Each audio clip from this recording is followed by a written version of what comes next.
everybody, and welcome back to another episode of Mage the Ascension the Victorian Age here on Dork Tales. This is Book 3, Episode 16, Dinner with the Prince.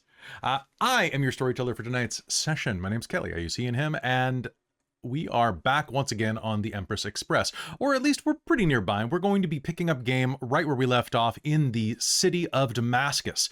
It is 1890, cough, ambiguous time period, sometime in the mid-1890s, as we continue our progress along the Empress Express, heading our way from the city of Cairo all the way to Bombay.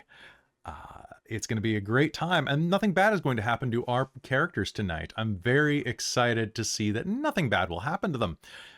But why don't we go ahead and check in with them, make sure that everybody has all their papers in order, and so on. So papers, please, Christine. Well, I have no papers, so catch me, bitch. Hello, I'm Christine. I use she, her pronouns, and tonight I play Dr. Evelyn Taylor, our mad scientist Society of Ether member. And little things like papers don't matter to her. I'm sure she can figure something out that will look approximately right. Fair enough. I'm sure with matter magic you can create papers. I need some more mind magic so that I can make the papers that I make say what I need them to say to the person who expects to see what they're expecting to see. Oh, yeah, psychic paper, like from Doctor Who. Yes, psychic paper. Yes. I think we need to make psychic paper. Don't the Syndicate have that? The Syndicate well, the NWO has that, and the Syndicate rents it from them. Yeah. Yeah. All right, next to you, papers, please, Amy.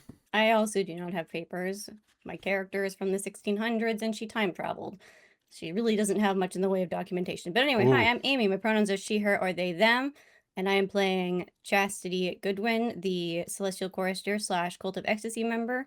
And this is fine. All right. Papers, please, Jen.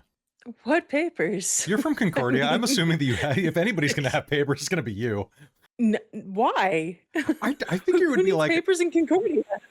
I figure it would be like a fireball scroll or something at the very least. That's fair. Okay, I could have a fireball scroll. Yeah, that's you show that to a customs officer, they're going to let you through. No, they're going to be confused. Until the fireball goes off, and then it's no longer a paper. Then they won't be confused. Yeah, exactly. But I'll be in trouble. Anyway, speaking of Team Arson, I'm Jen. And I use she, her pronouns. And I play Josephine Carrington, our Order of Hermes, who's also Team Arson. Yay. And she doesn't really care about pronouns, but she, her for the most part, because tradition, I guess. Yep. And speaking of tradition, I guess it's time to ask for papers from Robin. Hello. I don't know what these papers are, but can I entice you with a one-eyed cat? Go on. But yes, I am Robin. I use she, her pronouns, and tonight I'm playing Darcie Harkness, our member of the Verbena, who usually uses she, her pronouns, unless she's masquerading as Tommy Keevan. And yes, speaking of Team Arson, something happened on a game, and I have a character that joined Team Arson, so That's true. Tommy Keevan just needs to have like a toothpick in his mouth. It's just Darcie with a toothpick, and it's Tommy Keevan, regular male Irishman. Yeah. Just the toothpick. Folks, we're going to be upping into game in just 1 minute. Before we do, quick reminder, if you were not in game last episode, hey, welcome to 5 XP. So Jen, go ahead and add that to your sheet if you haven't already. If anybody needs to purchase anything with their experience points, please do so. Because I would love it if you did that. And if not, let me know if you're banking it or spending on a seeking or something like that, so that I can plan accordingly. I know that Darcie has a seeking waiting in the wings, but it is, of course, a magical arms race to see who can get to Rattray 5 first. So spend. It always I is. also have a seeking waiting in the rings. Thank you. Oh, damn, you do. Okay, Joe. Jen and I are ready for that Rattray 5. Let's go. I do not have enough XP for that Rattray 5. I don't need to put 5. I don't need to put 5 XP on my sheet because it should go in the spreadsheet, which is where my XP log is. It is. I made sure to update the spreadsheet. Nice. The sheet, it has been spread. Yes, there we go. All right. So, folks, we're going to be starting in just a second. Before we do, though, I have to do a big thank you to our sponsor, Bookwyrm Games, who has kept us on the air for almost 3 years now, or about 3 years. It's going to be 3 years in March, I think. So thank you, Bookwyrm Games. Hey, if you want to get some dice, it is the holiday season. They are presently not shipping to the US because of ridiculous trade issues between the countries. But if you are anywhere else on the planet, I strongly encourage you to go buy some Mage the Ascension themed D10s made out of actual amethysts. Tonight, we are rolling with an 8, which is pretty darn good. Bookwyrm Games is a Vancouver area distributor of dice and other things that will make your day better than it was before you rolled them. They also have candy, tea, and a lot of great stuff like pins and plushes. Go check them out. Use code DorkTales to save 15% on checkout. Trust me, you're going to like them. Once again, thank you to Bookwyrm Games for being our sponsor. So, without further ado, I think it's time for us to begin this episode of Mage the Ascension, the Victorian Age, here on Dork Tales. Now, last time, you all departed the Empress Express and made your way into the city of Damascus. The men and women aboard the Empress Express, or at least in the ticketed areas of the train, were separated, being sent out to different parts of the city to enjoy themselves in ways that were selective and in accordance with their gender. The men were off on a little bit of adventure, a little bit of hiking, a little bit of hunting, while the women were sent off to do sketching and to peruse some of the historical sites. But meanwhile, one of you ducked away from the rest.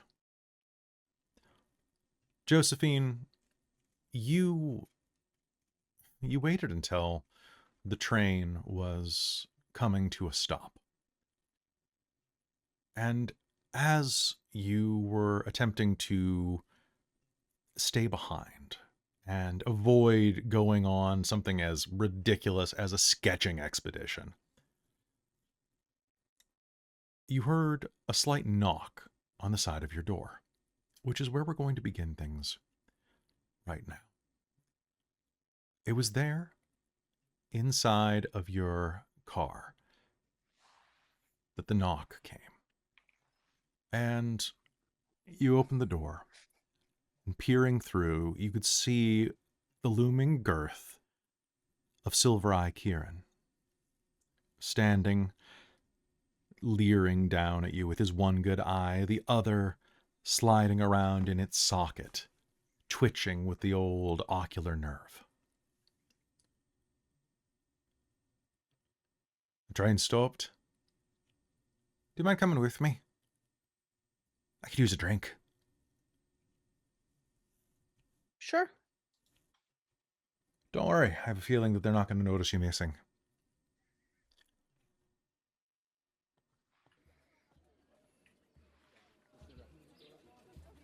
And as he says that, you are going to feel all of the color drain around you.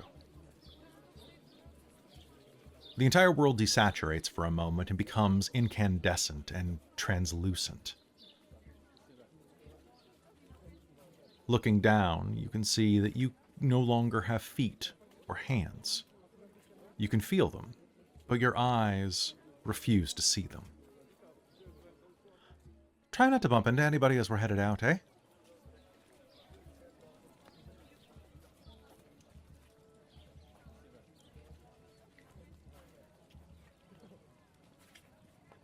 He leads you out. Out into the city. And before long, you find yourselves sitting on an old wall. One that has likely existed on this spot since Roman times. In the distance, you can see the looming mountain. And as well, even further, you can see the Temple of Jupiter. Or at least its ruins, looming in the distance, further back into the city. Silver Eye reaches down into a small bag, pulls out a pair of dented metal cups, and sets them down, filling them with a pilfered bottle of whiskey that you recognize as one of the make from behind the bar on the train. He fills yours 3 fingers deep, and his the same.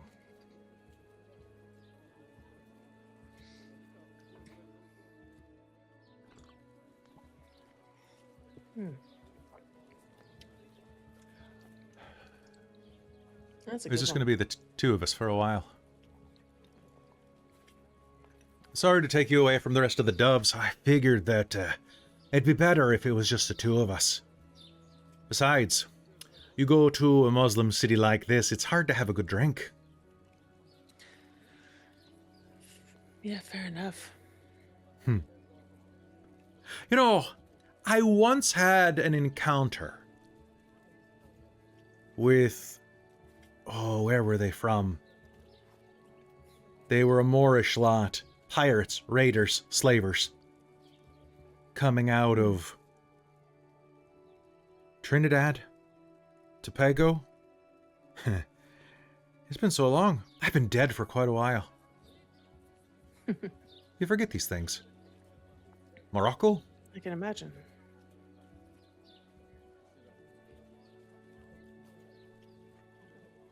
He looks off toward the mountain, which is majestic, beautiful. It rises in the distance, this huge, huge length of sandstone-colored rock. He looks out over the mountain, and it's lush. Pardon me. He looks out over the mountain, and it's barren beauty. Takes a sip of the whiskey. It's funny. I always wanted to see this Far East. I never managed to make it while I was in my breathing days.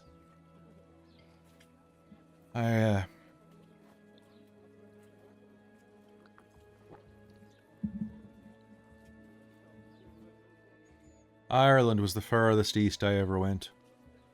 But I was born there. My family went into indentured.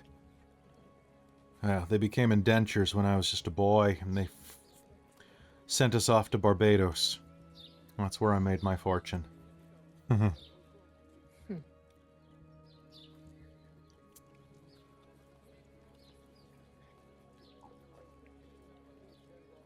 Glad I dragged you out here then.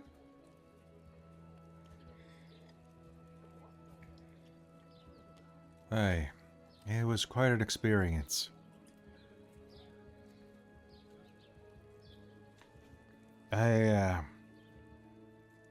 Have you seen everything you've wanted to see, Josephine?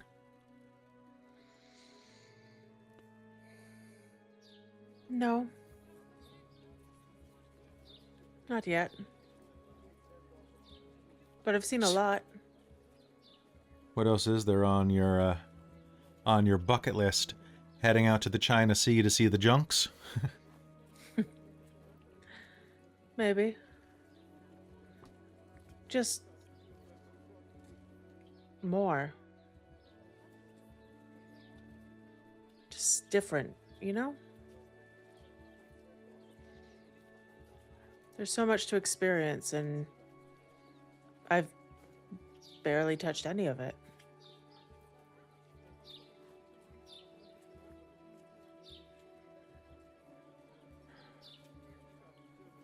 Yeah,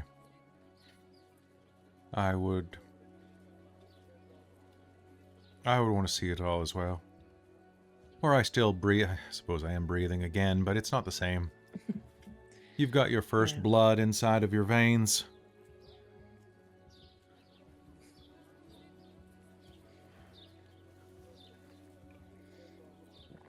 He Right. downs the remainder of the whiskey in his glass and pours himself another. I ask you to be careful. The trek ahead ain't going to be a good one. I can already see that in the stars, and I can feel it in the dunes around me. They aren't that different than the sea, really. I can see the red sky in the morning today, and I know it's coming. There have got to be a bunch of ways for you to get where you're going that aren't on that bloody train.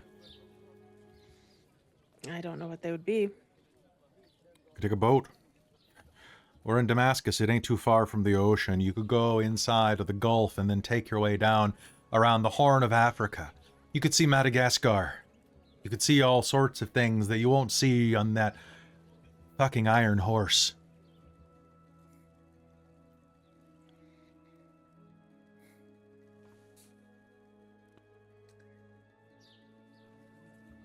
True.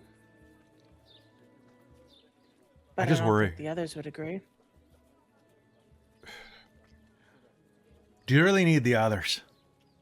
Really? I've watched your adventure from the beginning, Josephine, and what I've seen is that time and time again you've been brought into things that are useless for you. You were in America. For one, you were in America, and you got dragged all the way over here by that idiot, Dashwood.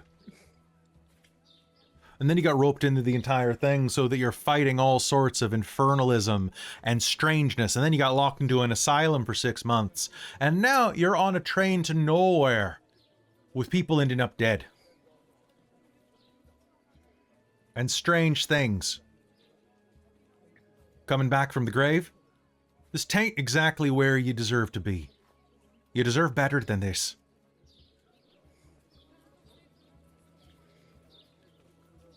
But it's an experience. It's an experience where you're going to end up dead.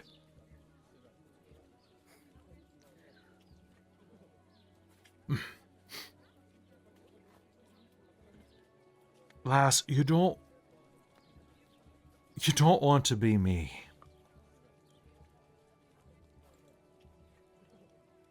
You don't want to be me. Living a second life, borrowed from the ones who follow after you. It ain't no way to live. Neither is being cautious with my first life. You can't stick me in the hull of a boat and say that's me being safe. You're not cargo. I'm not. I'd rather meet the ill winds head on than try and find another route. Because who's to say what's waiting for me there? Okay. At least this way I know what I'm facing. To a point. But I can meet it head on. I can meet it eyes open. And I can be careful. Better than being blindsided. Again.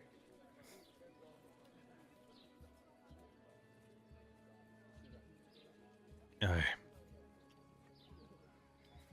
Well, for the record, I don't think a man with one eye is very good at helping you see the future. Maybe not. But he makes for a good drinking buddy. It's been a fun adventure being alongside of you for a while. When it's all over, remember what it was like to have me at your back, all right? You make it sound like you're leaving.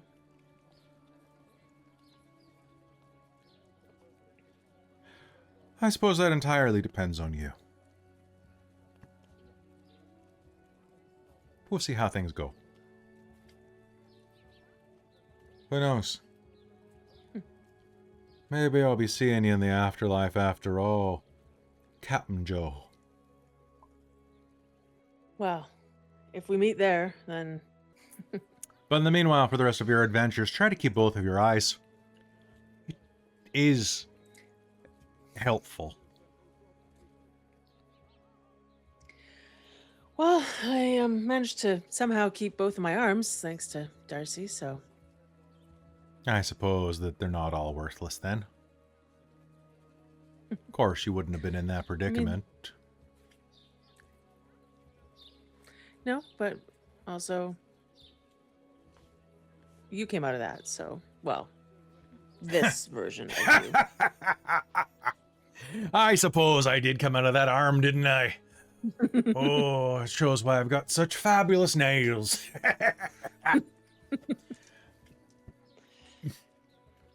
That reminds me of a fun bit of blasphemy. Do tell? Jesus Christ walks into an inn, sets 3 nails down on the counter and says, "Hi, can you put me up for the night?"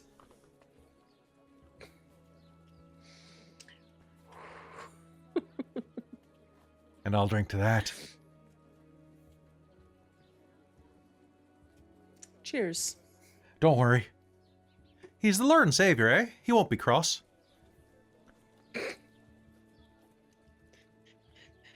You're terrible. We're terrible.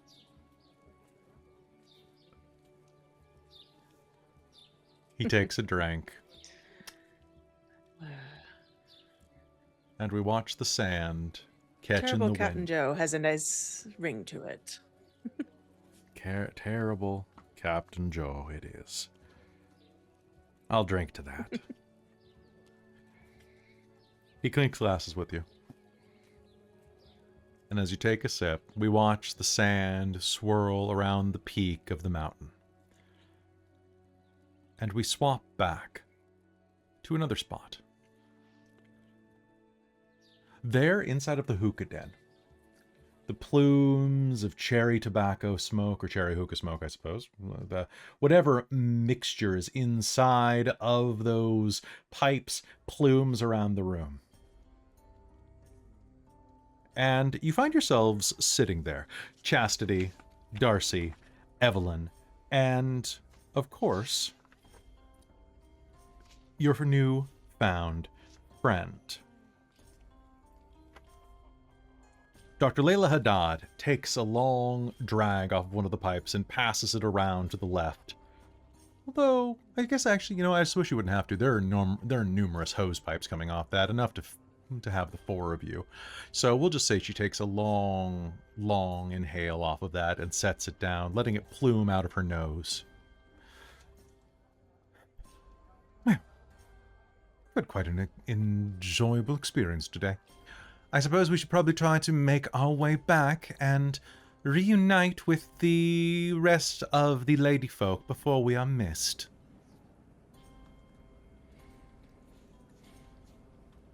What do you say? I'd say we probably need to. Oh, Josephine's going to be so jealous that she didn't want to go painting. She didn't want to go sketching. She's going to regret that one. Maybe. I have a feeling that the espionage was the part that she would miss. She seemed to be quite an adventurous lot. That's what I meant. She's gonna miss out when she hears what happened here. Now, I have to ask, is she as, how to be tactful about this, kooky as the rest of you? Does she believe that there is a living mummy that has risen from the grave and is haunting the Empress Express, or is that just the trio that I'm staring at now? I suspect she believes something similar. Ah, just as kooky then. Well. No time like the present, unless you'd like to partake a bit more. I think I'm quite good if everyone else is ready to go. Can I get everybody here Yeah. to make me a stamina roll, please? Does tough apply? I don't think so, but gotta Nope, try that's to see. physical tough. Okay, fair. But what I will do is I will allow Chastity to add her vice into it. Okay. So that gives me 2 more dice. And this is usually a difficulty 6, right? Difficulty 6, yeah. Also, just Could so you know, not Darcie. have added my vice in? I rolled 3 dice. I got Okay. a 9, 9, and a 7. I rolled 2 more dice. I got 2 1s. Oh Thank my you. god. Oh my god. So anyway, I one tried. success. One success. One success. One Okay. success. All right. So basically what's going to happen is as you are smoking this, it is going to have a very mild effect on your physicality. You're going to find that you're a bit thirstier. You have like, you're going to be finding that like basically you've got dry mouth. You've got the general things that come with smoking. Your tongue, you're going to be a little less sensitive to taste for a couple of hours. But mostly you're just going to be feeling kind of relaxed and just kind of vibing. Nothing enough to distract you at this point though. Especially like if you had, if this is your first time doing something like this, then had you failed, you probably would have had some like mild perception difficulty changes, but one success, probably enough, unless you were like really, really huffing. But I think you were all just kind of socially smoking. And odds are this was not the first time that any of you have tried tobacco because it is the 1890s. Odds are you've tried at least a little bit. I mean, we were in Paris, so like... Yeah, you had coffee, cigarettes, and baguettes. That's what you survived on for a year. Yeah, before we went to the crazy place. Yeah, yeah. And Claire de Lune. That's pretty much all you did. Frere Jacques, Claire de Lune, and baguettes. And Expedition 33. I really miss the and mimes. and mimes. Oh my god, mimes with their stupid combo attack. So,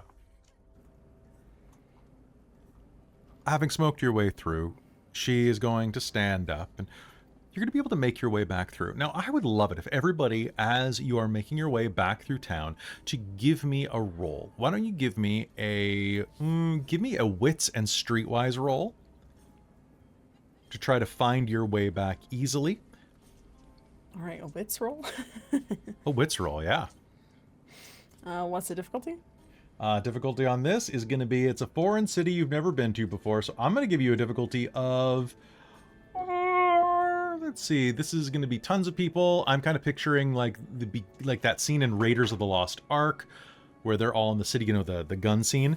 So something that's probably about that crowded. I'm going to say 8. Okay, got to a difficulty 9. Hmm. Also, I forgot to ask because it was the end of last game, but do I get a willpower back for Vigilante? Yes, you will. Stop the trade. Sweet. Guess you will. That sounds good. Wonderful. Anybody else have a something they think they would generate willpower from their nature on? I wish. Oh, I'm sorry. But I don't think I was very mad scientist last time. Don't worry, there's time.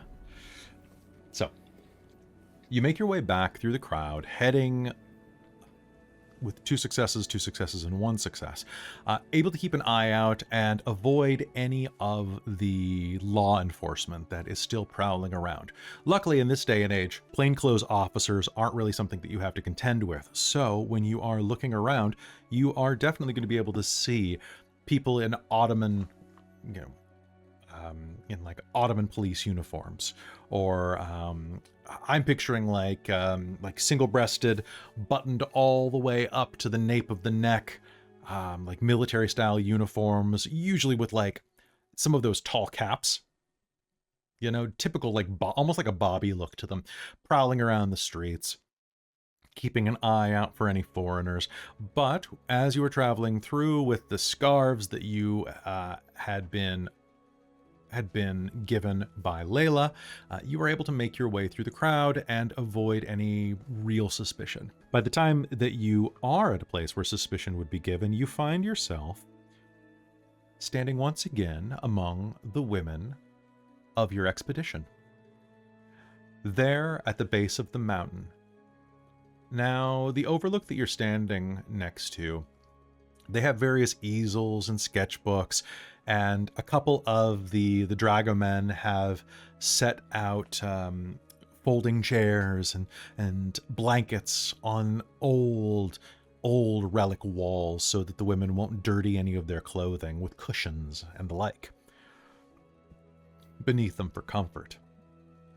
The mountain looms before you, majestic and barren, and you can see that a number of the women are doing decent sketches. In fact, let's take a look. Ava's herself, not particularly great. However, the Baroness herself is quite adroit when it comes to a paper and pencil. And you can see that she is absolutely killing it there, sketching out the mountain and some of the local people. Lady Matilda Corsaris is not drawing, but is instead just watching and enjoying some cool tea that is being served by one of the dragomen. And as well, Helena Karimidaru, one of the honeymooners, who had been so exaggeratedly talking about her husband's virility when you last met, and making our lovely Baroness quite shy. Is actually a fairly decent artist. However, she has started doodling, recreations of her newfound favorite activity in the margins of her sketchbook. Mostly stick figures and outline sketches of various positions and placements. And anyone who walks by her, Evelyn, detail-oriented, is going to immediately pop out as something inside of you goes, there is no way that man is human. If that is an anatomical drawing. And yet it's drawn with such care and meticulous precision down to the vein. But, Sorry. Who's doing this drawing? So this is the honeymooning couple that was causing all the racket. So if you remember from last game, I know it's been a little bit. Basically, on the way out, the honeymooning woman was expounding to Clara the joys of relations with a husband. Mm-hmm. And Ava was like, "See, you should totally get married so that you can get some of that sweet, sweet man action." And Clara was just getting more and more nauseated looking as you were walking. And it's the honeymooning wife. The who's honeymooning drawn the wife. very anatomically odd Yeah, but detailed drawing. Yes, she has basically started drawing her memoirs of her honeymoon experience. She's drawing her husband's dick. She's drawing her husband's dick, and it is a like. The man's not Uncomfortably human. large. It's uncomfortable for you, yeah. You can't imagine how uncomfortable it is for her. Are we picturing the TikTok lady with the 12-inch? Yeah, measuring tape? basically. But the entire rest of the cast is kind of looking at this, being like, you can see some of the men nearby doing so much that their hat falls off, kind of, what the hell? But yes. So potentially I'm thinking, oh, that's just what she's just drawing what she feels she had, not necessarily what she actually has. We'll go with that. And then besides that, you are going to see that there are two other women there, of course, one of which is your Irish reporter who has traveled there along Isabella Harker. And Isabella Harker is not drawing, but is instead taking copious notes, looking around the scene and kind of taking whatever journalistic memories of the situation, recording everything to the most minute detail in her book in some type of reporter shorthand. And then the last is Wilhelmina Barrow, the engineer, who apparently was the one who designed the engine that you were on, at least the engine of the train. She looks particularly frustrated to be out here. She is kicking up dust and making quite a harumph of the situation, just sitting around and going, for the love of everything, could we please get on with it? I I cannot be here one more minute. All we are doing is looking at this stupid mountain. With enough TNT, I could have put the train through it. We could have built a tunnel directly into that. It would have saved us nearly 14 kilometers of track to do that. I do believe, the old woman Matilda Corsalis will say, that the mountain is something of a religious icon. Poppycock, Wilhelmina will say. All the more reason to level the thing to the ground. I need no religion, heretical or otherwise, pagan or poppycock. I'm sure you can agree, Miss... randomly points at one of you as you approach. Miss, the redhead. What's your name again, girl?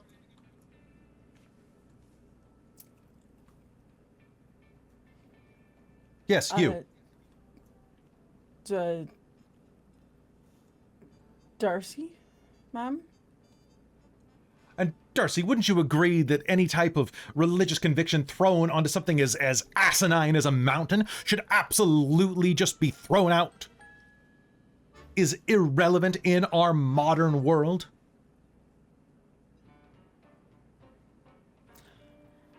You're talking to the wrong kind of person. I'm Irish Catholic.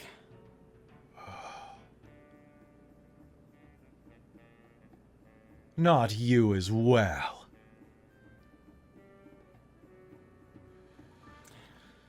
Most people are quite religious. It's quite blasphemous what you're saying.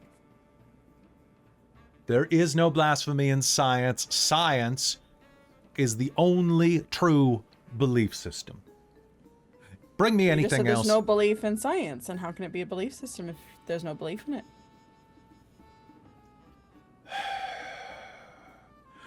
Well, excuse me that your stupid language does not have the correct amount of specificity for what I am going with.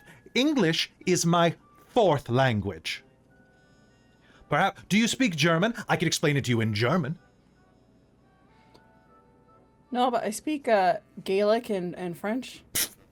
Neither of which are real languages. You have a wonderful day. And Darcy's just gonna continue walking off. You should enjoy yourself here. The Romans built things here and they conquered your people as well.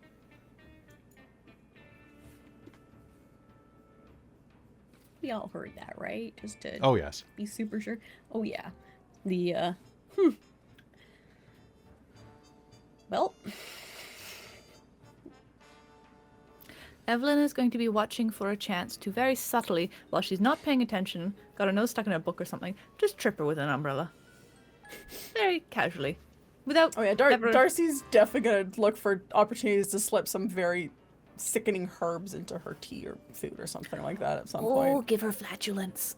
Yep. Your flatulence. All right. So I'm going to roll a perception roll.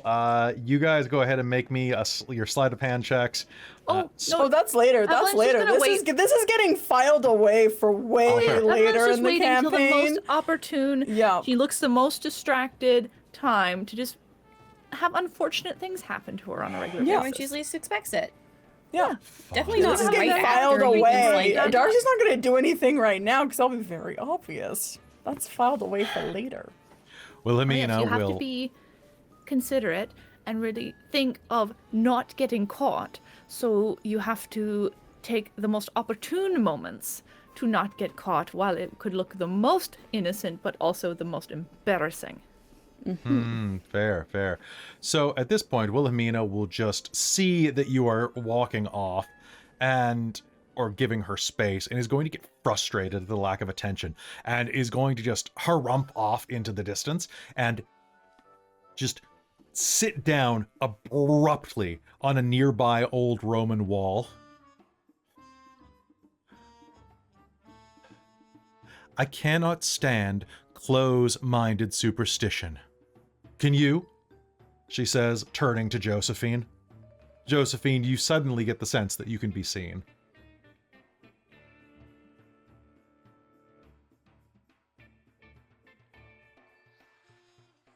I'm sorry, what was the question? Superstition. I can't stand superstition, and I'm hoping. I've seen you around the train. I've seen you reading. You appear to be some type of educated woman. Which, I know we are the fairer sex, but there's no reason to revel in it like a pig in mud.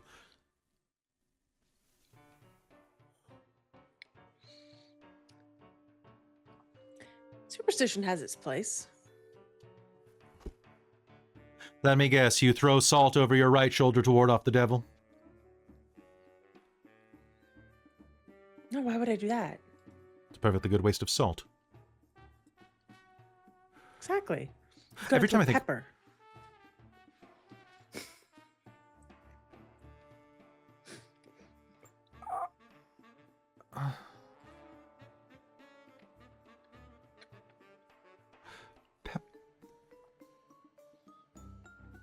Pepper.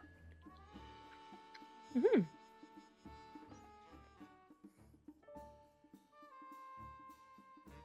You are strange, but at least you got out of doing this foolhardy errand, and you slipped off? To go have a drink, it seems. Maybe a little one. Do you have anything else?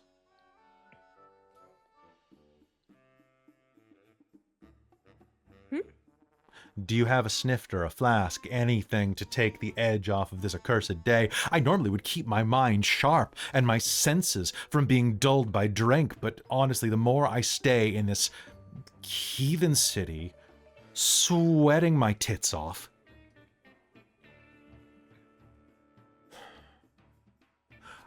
if I'm going to be sweating any part of my anatomy off, it should be inside of the bowels of an engine, creating glorious... glorious combustion. A little bit of, like, rosiness rises to her cheeks.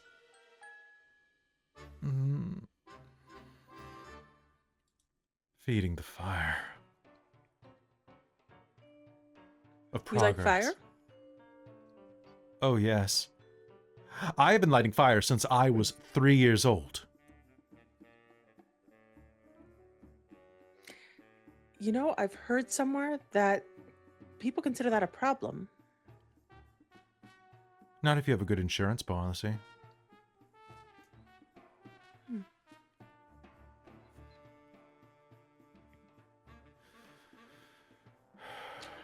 Well, I unfortunately do not have a flask.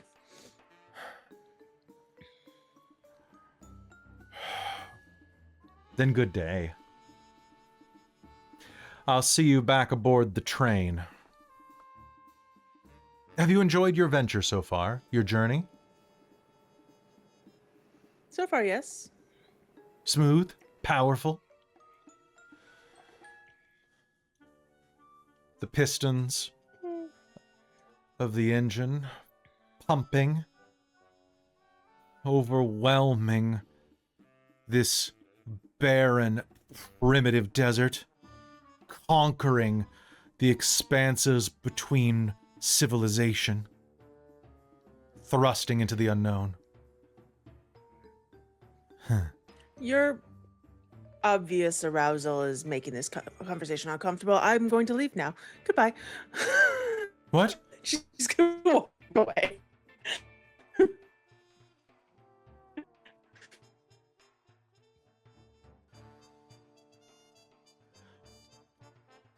There's nothing wrong with liking trains.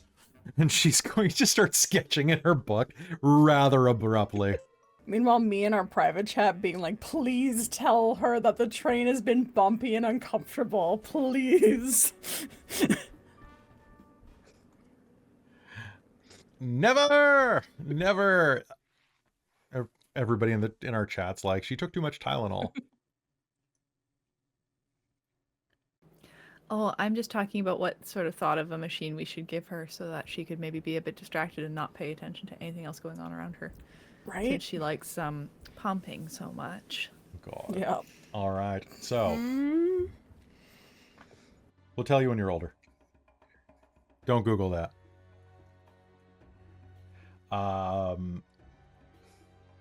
Amy's Googling that right now. Don't Google it, Amy. I'm not doing anything of the sort. I am changing tabs to look at other things that completely unrelated. All right, good.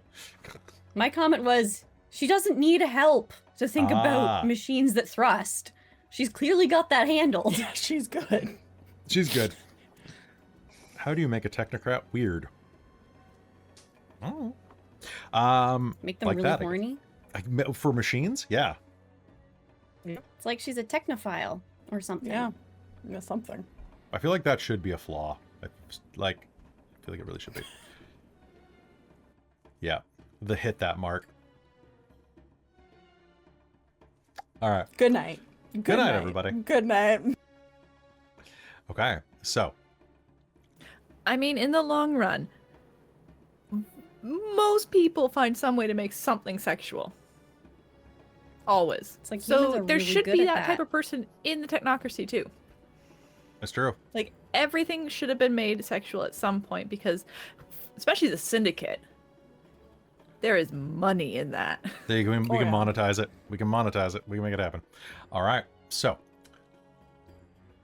as Josephine gets up, the rest of you are going to catch sight of her wandering back toward you. Josephine, the rest of the doves are present, and strangely, you can see them spending time with that doctor that had a brief conversation with you. The one, the Egyptian woman, who had, I believe, a brief discussion or sat near you reading a rather scholarly book as well. And I think you had a brief talk about like some type of history or something like that a few games ago. I didn't think that was her. Was it not? I don't think so. Well, anyway, they're with somebody who you don't recognize then. Sure. Because it's been like 2 months and I don't remember. Yeah, no, I think it was the older guy, right? The one that Oh, Michael. Oh, you're right. It was the crabby guy. yeah. Ah, yes, the crabby guy. Perfect. All right. So, you can see that your friends are there with a woman who you don't recognize. I will walk slowly towards them and see if like one of them catches sight of me and like essentially if they tell me not to come over, because I have no idea what's going on over there. So if they tell me not to come over for whatever reason, then I won't. But So just quickly to clarify, Yes, please. is the event still happening? Because it kind of sounded like we were going back to the train, so I'm confused about what. So they're starting happening to right now. wrap up at this point, actually. I was just about to say Okay. that as soon as you guys re-met. But some of the dragomen are going around and telling the women that, oh, it's probably time to get headed back. The train departs at 5 p.m. It's already 3:30. We should probably start making our way back so that you can be checked in with at least 30 minutes to spare. You can see the remnants of the picnic lunch that's been set out, and honestly, after all of that smoking, you're probably a little bit hungry, but it looks like you've missed most of that. There are some various finger sandwiches that are still out that you might be able to get to, but there are a few too many flies in the air for you to be particularly interested in that. The dragoman and the attendants from the train who are here are going around and collecting various bits of refuse and, well, maybe not the refuse, but all of the stuff that is worth keeping. The plates, the forks, various bits of silverware, and various bits of cloth napkins and tablecloths or picnic cloths and so on. So, it looks... Josephine. I'll wander over. Hello. I thought you weren't coming to this thing. I wasn't, but I finished up what I was doing, so figured I'd see what was going on here, but it looks like it's wrapping up here too. Yeah, we had a wonderful time, and once we get into like, we'd love to tell you about it. When we had a very interesting afternoon. And this is Layla. Can I tell from any of the others that, like, basically, actually, hold on. Do I just roll into one of my flaws? That's the question. Always. Always. I know, but I just want to double check. Okay, no, that's actually fine. I thought that one of my one of my flaws might apply directly to this, but it does not. That's fine. Josephine looked kind of sidelong at Darcie, like in a, are we just telling people things now kind of vibe? Like, Evelyn's gonna kind of just like roll her eyes and shrug her shoulders behind them.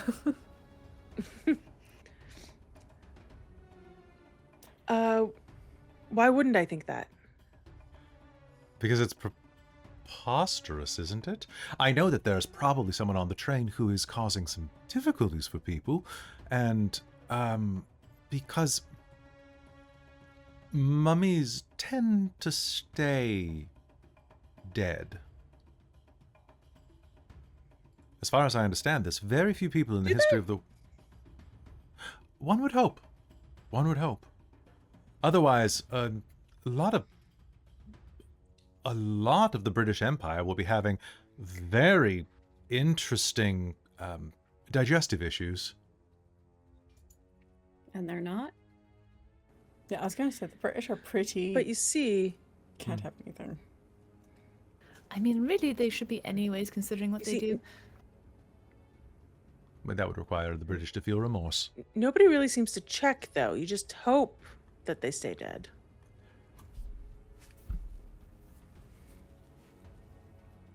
You know, I have no way of arguing with that, but he is hoping that we're going to be able to actually find what has happened aboard the Empress Express.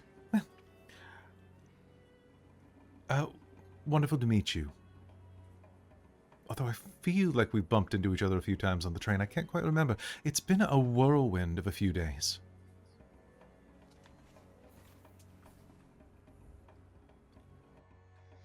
Your friends had many positive things to say about you.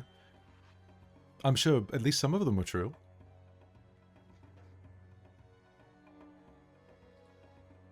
Oh, probably all true. Well, it looks like it's time to pack up. Shall we head back to the train?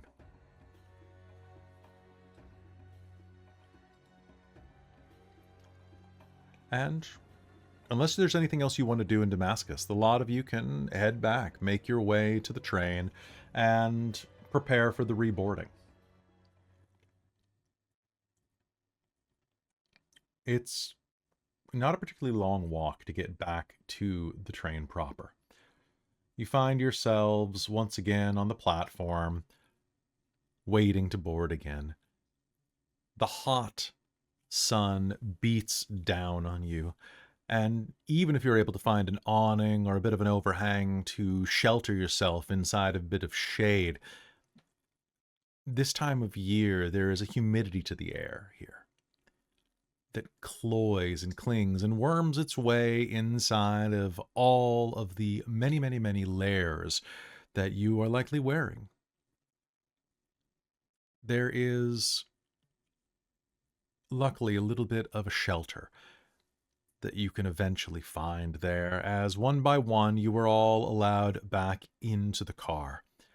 You make your way back to your various rooms, and surely enough, Clementine is very excited to see you after being taken care of by that baggage handler that you had paid, and is curled up on the foot of your bed as you re-enter. She raises her fluffy tail in excitement, looking over in your direction, wagging, and his tail? Its His. tail? It's a mutant at this point. Yeah. Does it have a gender? Who knows? I mean, as far as we're aware, it's a guy. But Alright. again, this is a dog that has been heavily Heavily modified. but seems less concerned about that part. The dog wags its entire body at you, reaching down and pulling a handmade like a wicker chew toy off of the ground and drops it at your feet. Chastity will pick it up. The dog gets wide-eyed and motions for you to throw it.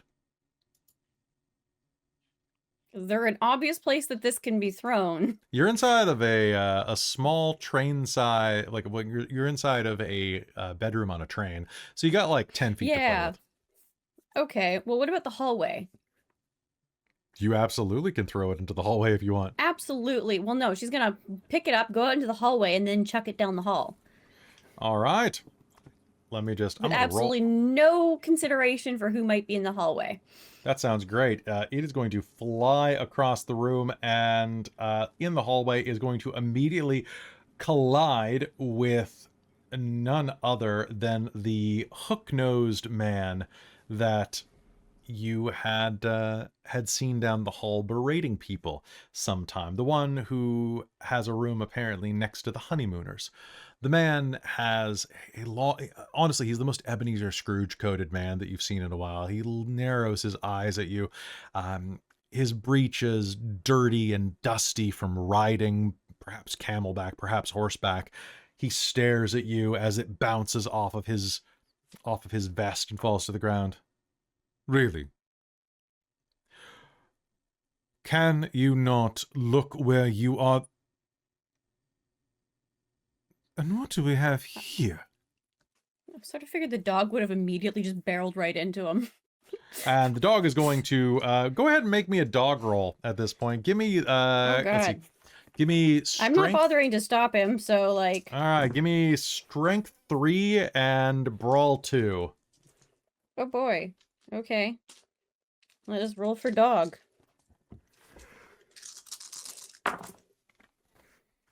Darcie will probably have gone into potentially Josephine and Evelyn's room to help update Josephine about what has happened and why we probably told this woman that a mummy was loose on the train. I mean, to be fair, Chastity just pointed out that whatever was inside has gotten up and walked away, and if we crack it open, she will very clearly see that it is not her mummy she's looking for. Yeah. That she's looking for. Yeah. What's my... Okay, so, let's see. I roll 6, 7, 8, 9, and a 1. Okay, 6. Your difficulty 6. 3 successes for dog. All right, 3 successes. The dog is going to pile forward following that and is going to launch itself forward, slamming into the elderly British gentleman, bulldozing him to the ground with a smash. He is going to let up... Oh, no, Clem! Oh, no, are you all right, sir? What? Oh, Oh, no, you look like you've hurt your head. oh, my head. Can I use a mind effect to make him not... just give him a splitting headache and not want to, you know... Yeah, sure. Give me mine. Give me mine dog? 4. Absolutely.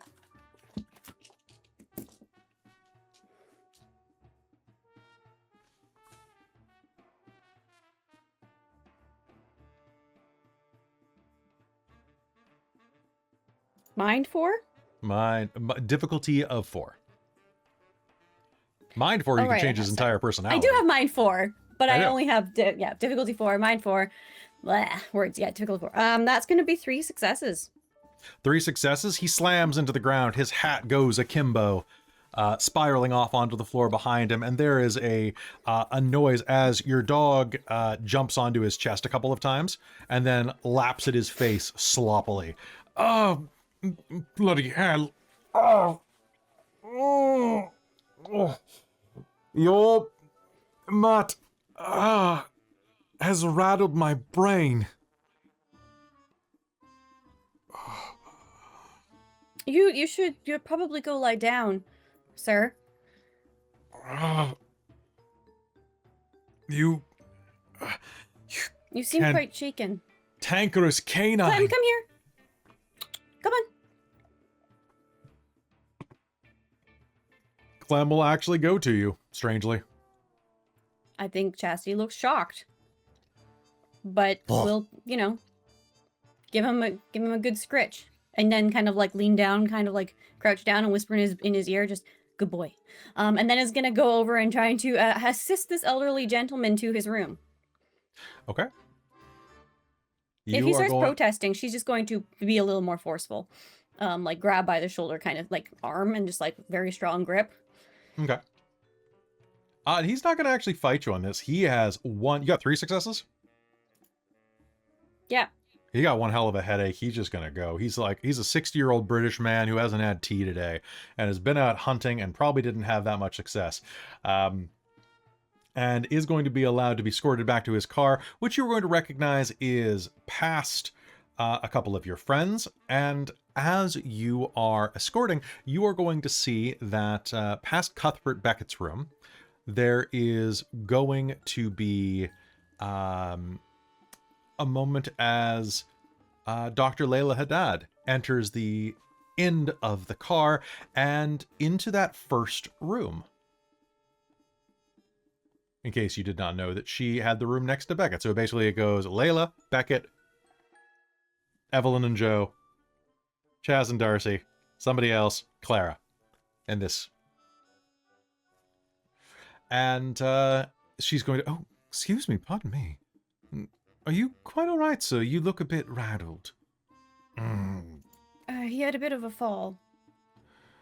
There's a cantankerous canine on the loose. Be Oh, wary. it's not his fault. No, He's it just is. so excited. We've been out all day. It's the owner's fault, obviously.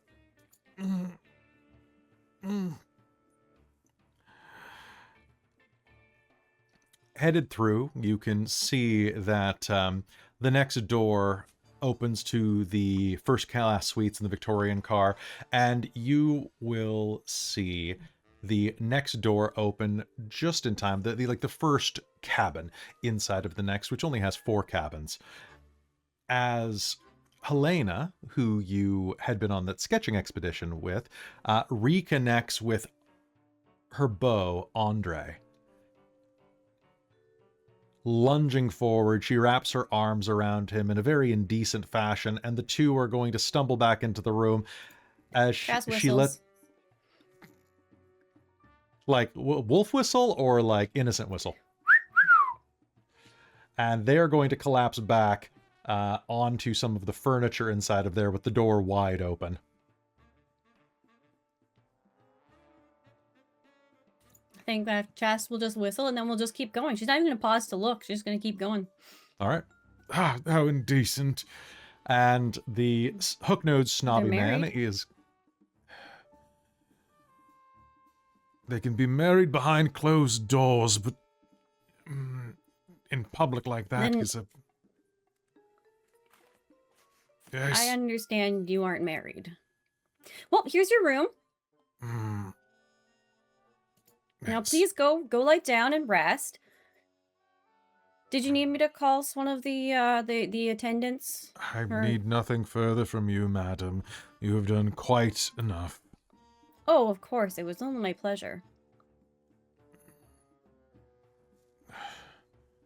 Don't expect a tip.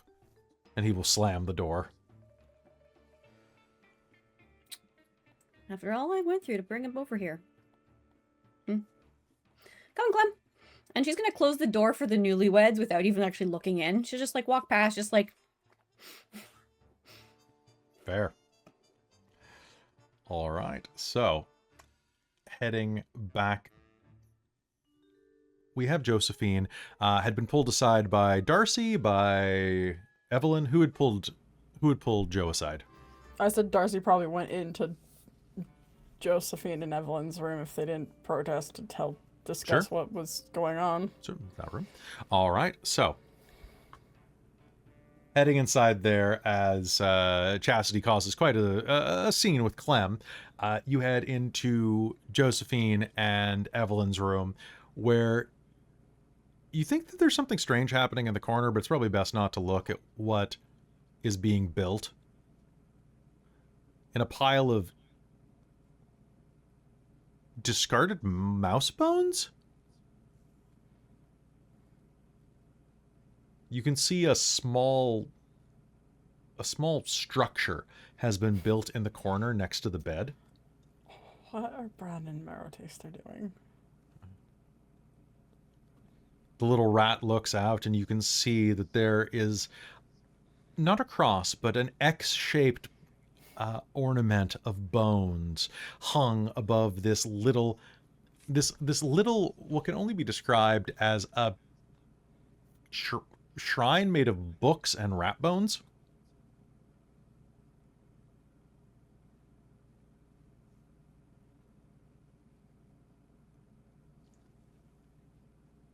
Marrow-Taster peers out from the darkness, his eyes glowing slightly red in the reflected light.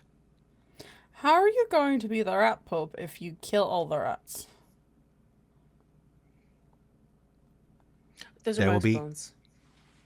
These are mouse bones. No other pretenders to the throne. Fair. What silly thing of me to question that. And he will Have you- slowly fade back into the shadows out of view. Evelyn, I'm getting very concerned about your... Oh, you're concerned. Blame your cat. He gave him the idea. Yeah, listen, I'm not fond with Bran at that Bloody moment Catholics either. and their pope. She's clearly laughing at that moment and joking, but Yes. It's true. as Clem whines in the background. Yeah. So, you gave me that look, Josephine, out there. We didn't tell her, we're not telling anyone about, but she was looking for the sarcophagus. Turned out to be to try and stop the smuggling of it, but she's looking for her mummy, and we basically said to her that you're not going to be finding it in there. Your mummy has the key, and she then she called us crazy. Fair enough.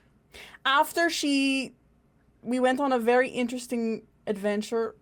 She took us away from the painting, and we went to like a hookah bar and threatened a man. It was quite an adventure. Chastity held a do I still have riding her crop. gun? Oh yeah, do you still have the gun? Yes. Excellent. She'll go tuck that away. Oh, no. Evelyn's going to go to the bench and start fashioning herself a little holster for it that can go under her skirts. All right. Like a thigh holster, because she can cut a hole in her pocket so she can reach down and grab it. All right. Sounds good. Go ahead and. So we also know that we have. Oh, I was just saying, make me a Dex and Crafts roll at a difficulty of 6 to start doing that. now with crafts roll, do you have to do? That's the one because I have sewing as my thing. What But if I you're- have no you- crafts? What else do you have that you could make it with?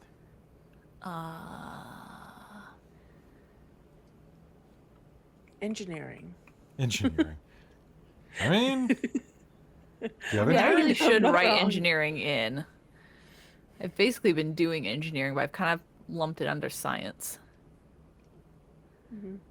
Well, you can make me just a Dex roll to try to work on that.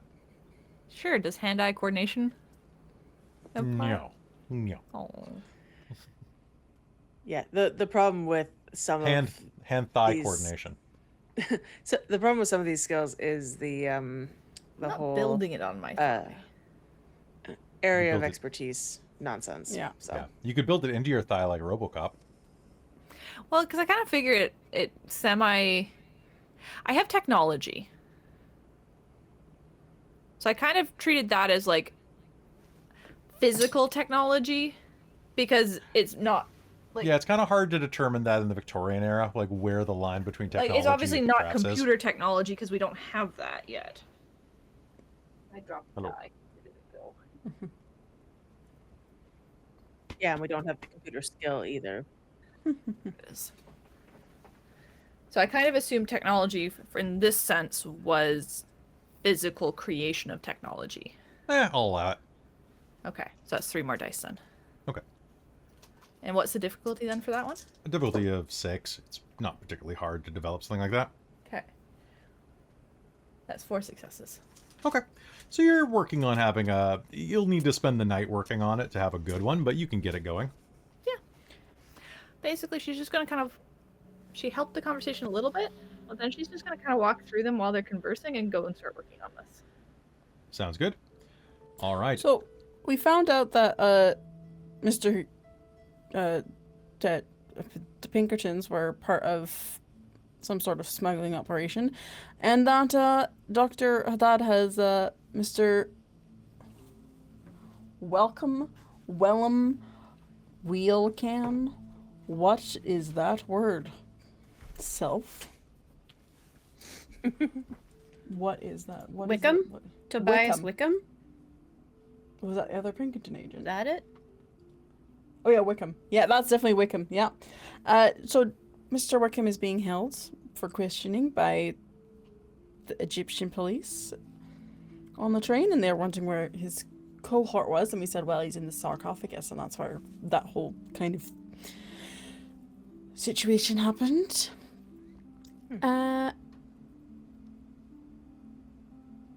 But yeah, she wants it to go back to Cairo. So that's what she's doing there. She's also friends with Beckett, so that's kind of funny that she's not awakened, but is also conversing with the vampire. So we told her to talk to him as well. But she told us about this false pharaoh that his name was Dravosh. Is known as a sorcerer, the mage, which was quite interesting. Interesting, yes.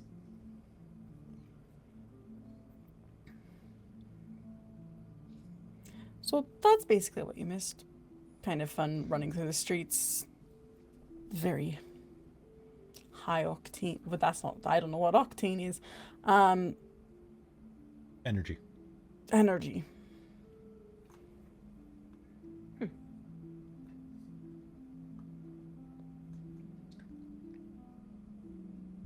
Okay. Yeah, seems like you had a okay time. Yeah, it's quite an adventure. But yes, we kind of thought she might be some sort of awakened, but no, she's quite not. She just thinks we're crazy. Well, hey, at least there's that. It was strange to, normally I'm the one who's like, oh yeah, people know about things and talking about things and to show up, and she's just, yeah. It's just There weird. was That's all. hookah involved. It's a stressful situation. You know when you help someone threaten a man at whip point? Yeah, you form fast friendships that way. Exactly. Also, I found out that she, in fact, does not fancy Sam. Because that was the woman that I also caught trying to, like, put the moves on Sam that night, too. So, you know, it was quite, you know, there was a bunch of stuff going on. But we're wonderful now, apparently. Huh. There's a sudden lurch, and the sound of the whistle as the train begins to move again. Once more, you begin to pick up speed. You jostle a little bit, but besides that, you can continue your conversation as normal, as you once again are headed east. Also, that barrel woman is quite a rotten one. You're a scientist, Evelyn, and she comes up. Are all there women scientists like her? Are they more like you? Do you actually tap or otherwise get Evelyn's attention? Yes, she will be like, Evelyn. She looks up with like one of those sets of goggles with like the magnifying layers on it. Are all female scientists, are they more like you or like Miss Barrow? Because Miss Barrow is kind of quite rude. No, they're generally grey, mousy ones because the men don't let them be anything else and they claim all their work. Well, I at some point need to go find a good opportunity to slip some herbs into her tea that might help her pass gas in public for her rudeness. Oh, that's a good idea. You could also incorporate, and she'll start listing off like some more chemically type mineral substances that would help. Josephine will throw in a couple as well. It's just like, oh, and then this. All right. Hers are just far more in the alchemy side of science than. It's a weird mix of the two, actually. The way that you two both talk about chemicals and the minerals, you just sound like you're making a potion. Just saying. I'm saying you have a lot in common with me, switches. Yeah. It's just alchemy.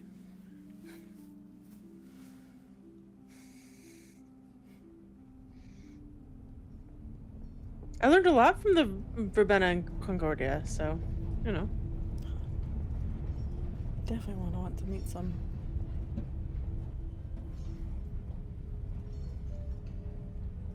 And as you have a moment just to relax and to be back to freshen up, Chastity returns with that infernally transmuted mutt. And you have some time to get prepared for the evening and to plan your next move. But unfortunately, your time away from the picnic basket, smoking and drinking on empty stomachs, is going to come back to haunt you. Yes, the last sound that we hear before we go to break is the sound of your stomach's rumbling. And the hope for a good dinner tonight being served on the Empress Express. But we're going to pick up at that dinner when we come back from this break. So folks, don't go anywhere. We'll be right back.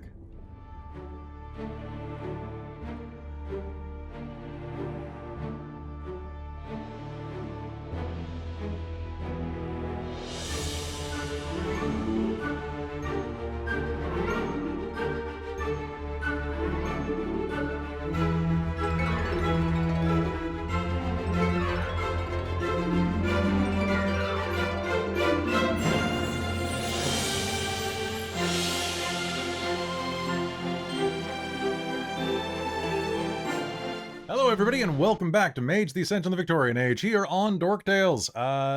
We are not going to talk to the chat tonight, but I do want to let you know that he's off to cause more problems. Sorry, we were away for a little while. We had some tech problems, and then Teddy broke a lamp because he is having a chaos dog night. But we love you very much, and this is actually going to be the last Mage the Ascension game until the new year.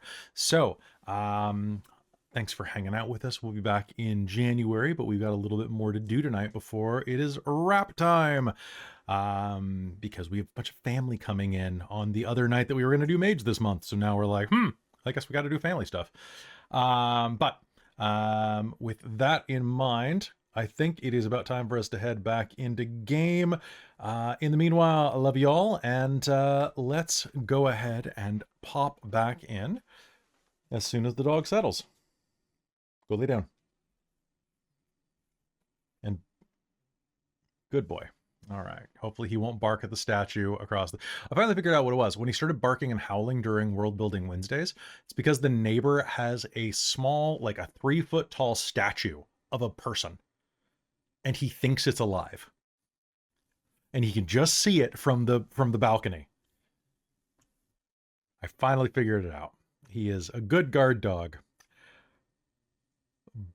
But he's a bit of an idiot at the same time. So, you know, a little bit of column A, a little bit of column B. You're not dumb. You're just overprotective. And itchy. All right. So, without further ado, let's head back into Mage the Ascension the Victorian Age here on Dork Tales.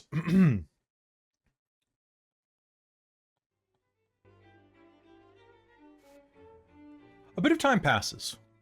3 hours to be exact before the dinner service is in full swing. You have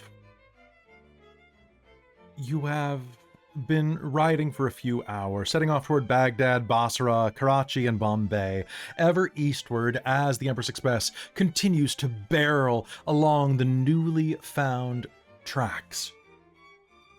And it is there that you have a bit of a treat tonight, for there is a actual string quartet that is set up in a corner of the dining hall and is playing for your own amusement as the rest of you sit down and eat. And as you sit down, there are a number of succulent entrees, appetizers, hors d'oeuvres, and various aperitifs being served tonight. Now, the dining room is in full swing. A day out among the local populace of Damascus has led to everyone feeling particularly hungry for a taste of something a little less exotic, it seems. For as you are sitting there, you are going to see that the menu before you is a very comforting one. It begins simply enough with a small reception and aperitif, chilled oysters on a half shell served on silver trays with lemon and mignonette, imperial caviar, a nice Caspian sturgeon served with creme fraiche, and veau vents of cannelle. I cannot pronounce this, but pike dumplings in lobster sauce that you have not had since your time in Paris. It is served with a dry champagne, not particularly old or aged, but a, why is it always a French word that I look up? A Bollinger. Bollinger? Robin, help me out here. In fact, Robin, as the local wine merchant of everyone, I'm just going to pop into the chat and you can pronounce this. Veuve Kiko. Veuve Kiko. Thank you, thank you. And what's the other word? I think it is Bollinger. It's not Bollinger. God damn the French. So Bollinger. All right. I don't think it's. I don't. Is it? That is served, and you also have the option for whatever you would like with it. Of course, teas and coffees are gratis and expected. Funnily enough, Bollinger. Yeah, I was gonna say. I think it was I Bollinger. think it seems to be both. The French, because it's showing up as Bollinger, but the French pronunciation is Bollinger. Yes, I think the more English pronunciation of the French word is Bollinger. Yeah. And then Bollinger is very French. Because they usually do drop the R sound at the end, the hard R at the end. Exactly, right? That's what I was saying is Bollinger. But, so, some dry champagne is to be served with that, and as well, for those who are interested, there's also an a la carte order of an absinthe frappe, or frappe, if you're nasty. So a cream and absinthe beverage to be served to you. Anybody who would like to have any of that, please let me know. Now, as you are being served all of that, you're going to see that it's about 8 o'clock at night and the dining room is completely full. You can see that there are a number of people here that you have not interacted with in quite some time, besides the usual fare of Clara and Ava, the other ladies that you have seen around during your sketching expedition. The old Brit with the headache is not here tonight. However, there are a couple of people that you did not expect to see. One is Dr. Milo Morvidius. The other is that immense Russian, Sergei Ivanov, pardon me. And as well, you will see Sam and Henry there in their capacity as security, making rounds and just doing little check-ins with people to make sure that everything is good. There are a couple of other people that you will recognize as well, such as that French spiritualist having dinner with Nathaniel Calhoun and being very surprisingly quiet with one another. However, there are two people here that are going to catch your attention the most. The first is Beckett, sitting by himself in a corner, idly cutting away at a little bit of food. He appears to have gotten here before you and is running a knife through the first course, a silken chicken velouté, finished with a rich puree of cream, or pardon me, rice puree and cream, and occasionally raising a glass of some type of wine to his lips, a nice white. But the other one who's going to catch your attention is an undeniably handsome man. Even for those of you who may not normally be the type to look at a stranger with any type of intent or any type of feeling, this man is particularly handsome and inspiring of second glances. He is dark in complexion. His skin is a light brown that denotes an Arabic heritage, perhaps Persian, perhaps you'd think not Ottoman, but definitely an Eastern complexion. Soft brown eyes twinkle with a bit of mirth, and you can see that he has a very well-trimmed black beard that matches his perfectly shaped eyebrows. He is constantly smiling, a pair of dimples bisecting his high cheekboned cheeks, and he is dressed in finery of a Western cut. A suit, but adorned with a number of garish accents, a golden tie clip, a large necklace that is on top of his tie. You can see a number of bracelets and even a solid gold pocket watch dangling from the vest, which he wears slightly open. In fact, even his tie is a bit slapdash. He has left it open a bit. He smiles, his eyes, once again, twinkling as he sees 4 young women sitting by themselves. As he enters the room, he looks around and approaches your table. With a voice that sounds like molasses rolling over sugar cubes, he says, "Good evening, ladies. I could not notice, or help but notice, that you are without accompaniment from some chaperone?"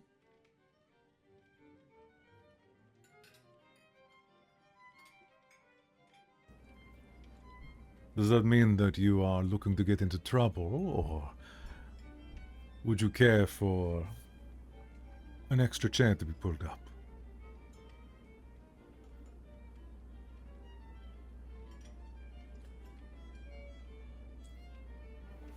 Sorry, did he just ask if we had a chaperone?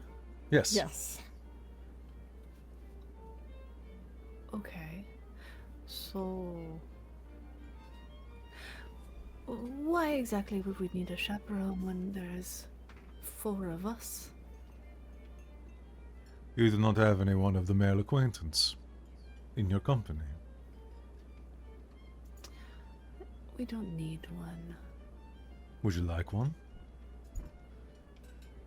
I mean, if you are offering company for dinner, I don't believe we would refuse you. We're not so impolite. For one as fair as yourself, I would offer company as long as you would have it. You're welcome to join us for dinner. And what is on the menu?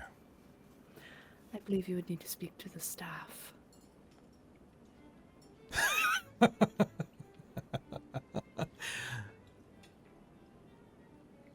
There is an ice from you. I like it. I do appreciate it when there is a bit of give and take in these type of things. Yes, I will eat with Meanwhile, you. I'm pretty sure the others can read Evelyn's expression as, "Oh, you're not taking anything." Yup. Yup. All right. He will wave over to one of the attendants who will bring over a chair. He will slide down into it, smiling, and will order several things off of the menu.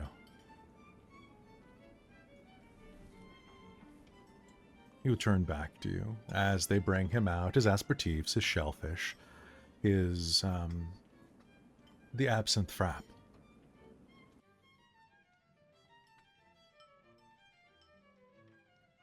I have not seen you on this voyage. I have recently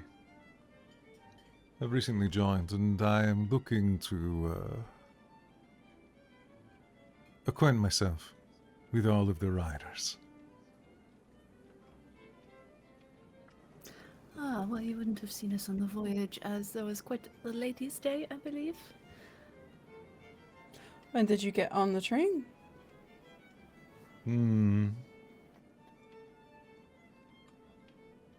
Well, I first enjoyed its luxury 2 nights ago.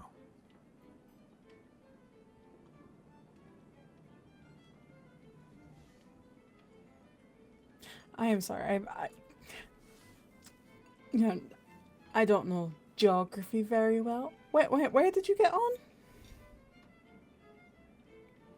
I believe that you call it Jerusalem.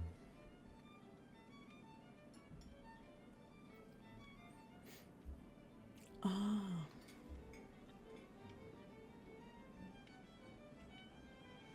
Is your final destination Bombay? Is that where you're going? I would love to ride the rails with you as long as I can stare into those beautiful green eyes.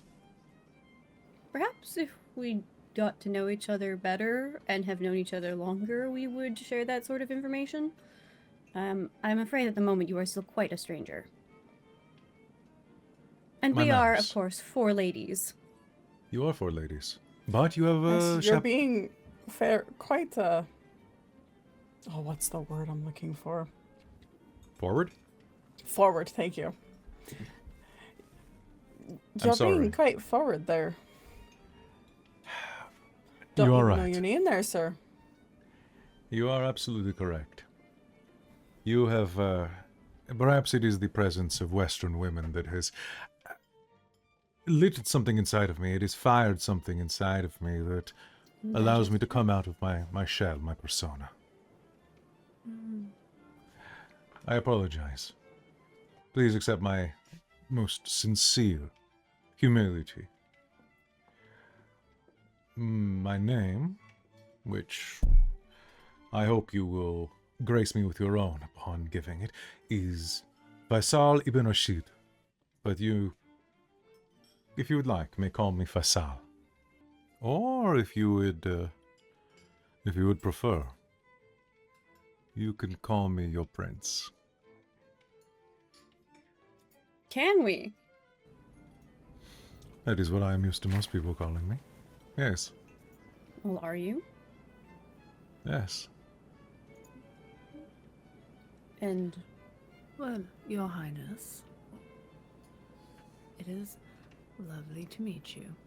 The ice in her eyes belies what she's saying. Mm-hmm. Darcie is like casting glances around, desperately looking for Sam to be like, oh boy, help horny on Maine over here. stranger danger, horny on main, please help! All right. Send help! So- Send smoke signals. If you want to, you can go ahead and give me a charisma plus empathy roll to broadcast. Does charming apply? No. Okay, fair. What is my difficulty? Difficulty 7 because of the music and the number of people. Actually, you know what? Difficulty Oh. 6 because a really handsome man has joined a table with you and maybe he's jealous. Who knows? Yeah, right? I wish, Charming applied because I rolled 2 10s. My dice are like, Darcie, get help. That's 5 successes. All right. So with Can 5... I use like charisma and etiquette to just make like the most perfectly proper icy like attitude? Yes, you may. Cool. Give it to me at difficulty 6. 3 successes. 3 successes. Okay. She's gonna hide behind politeness. You women from the New World are so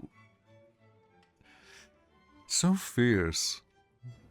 It catches me off guard every time, the amount of the sharpness of the daggers in your eyes.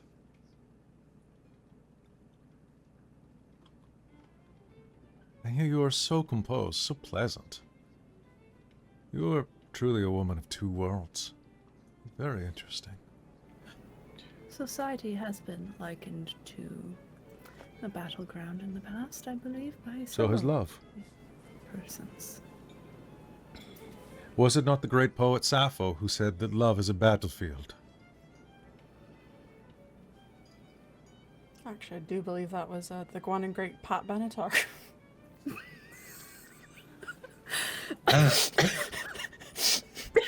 No anachronisms on my watch. Joke's on you! Pat Benatar's a mage who's been around since this long. Right? We knew it. Sorry, the second that Christine said battlefield, I knew you were going to do love, and I'm like, I have to put... I know you have to. I know you have to. All right. So, sending up the emergency SOS signals there. As you say that, you lock eyes with Sam from across the room. He looks over at you, and you give him the old... Over here. Just He saunters over to your table and... Ladies, how is everything going tonight? Y'all doing well? Just wonderful there, Mr. Blackwood. Good. Did you have a good time out in Damascus? It was quite pleasant. It was quite entertaining and exciting. Though I do remiss that your company would have definitely made the day all that much more bright. Well, unfortunately, I had to be on board helping out with things. Is everything to your liking as well? Prince Ibn, your lordship. Yes, everything is quite nice. I'm finding wonderful accompaniment here with your friends. And We're acquainted very well, in fact, I believe. I hope to be more acquainted with you very soon. He says with a smile that is dazzling as it is cloying. And he leans up, and you can just hear the edge of him whisper into Sam's ear, dropping into a low voice and saying in French, So did you fuck this freckled one or what? Excuse me, sir, could you not speak in such a way in a table with ladies, she'll say in perfect French. Canadian! Darcy, speak- Be accurate. more people also speak several languages there, sir. And I highly doubt Well, unless that you you wish should to stay civil. offend my honor. We do Well. not need your company.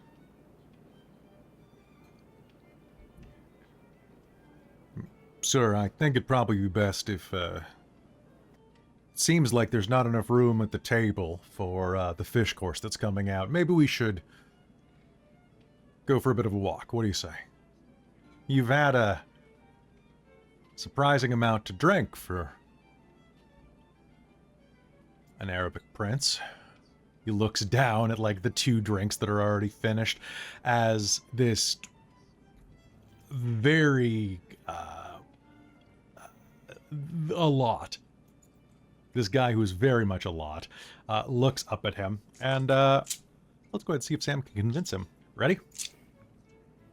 Come on, Sam. Come on, Sam. That's a lot of ones. No, Sam. Hold on. He's got more dice. I only have 6 of these dice, unfortunately, so it does take me a couple of times to roll. Okay, there we go. Sam's going to lean down and is going to put his hand on the gentleman's shoulder, kind of in a very camaraderie style gesture. The man starts a little, unused to feeling any type of physical pressure or touch from anyone. You can tell. Immediately he stiffens, and you can see a little wrinkle in his clothing as Sam burrows his thumb into the man's clavicle. Maybe we take a walk for a bit and see if there's any room at any of the other tables when they clear up a bit. Or you could have your food delivered to your room. I'm sure that I could arrange for that to happen. You'd be really a lot more comfortable. His voice drops a little bit lower. And strangely, the man catches the hint. Good, because I was about Before to he- order tea and spill it on him. Good. Goes. Before? Yep. Yeah, before he goes, if Chas manages to get his, like, look him in the eye at any point, I would love to read surface thoughts. Sure. Go ahead. Make me a mind roll. Give me mind difficulty of 7.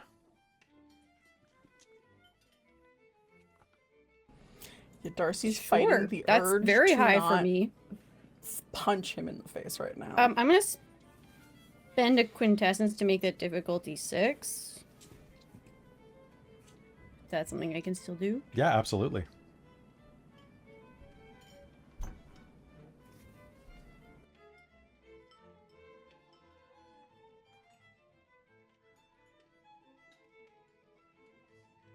All right, what do you get? And that ends up being 3 successes. 3 successes. Yeah, an 8, a 9, and a 10. Can you make me a willpower roll, please? Oh, is this my pool or my It's your current total. amount? It's Oh, always okay. total. It turns out we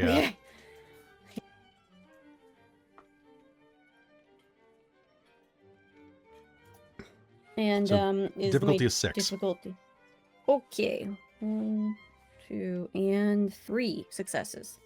Okay, you do not have to visibly show what is going into your head, but as you look into his mind, his surface thoughts are going to read to you. He turns and looks at you, and you see your hair. You see it suddenly cascading across one of the pillows inside of a palatial suite. You can see teeth biting into flesh. You can basically just see all of these vivid, very, very focused images that equate to, I would eat you alive.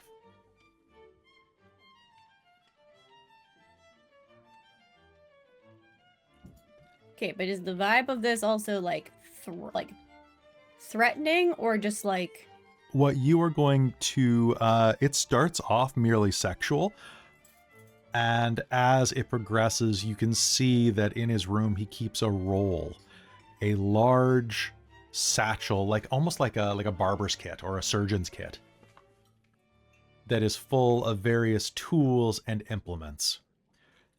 And you're going to get flashes of things like bound wrists. You're going to find things like very early rubber ball gags. So wait, are these sort of things that she actually would be familiar with? How many points of ice do you have? I mean, she worked as a dominatrix in a brothel. Oh yeah, I would say pretty high up. Yeah, no, he's definitely got his S&M kit. Okay, so this is like S&M kit and not like actual torture. Well, how many you got? 3 successes? Yeah. It could be both. I mean, because I Because got 2 they're- dots in torture. I have 2 dots in vice. Oh, then yes, there are definitely things in that kit that are not designed just for S&M play. There is stuff in that kit that is more akin to what Dexter would keep in his. Okay, so we've got like the universal multi-tool of S&M and torture. Yeah. And possibly murder. And possibly murder.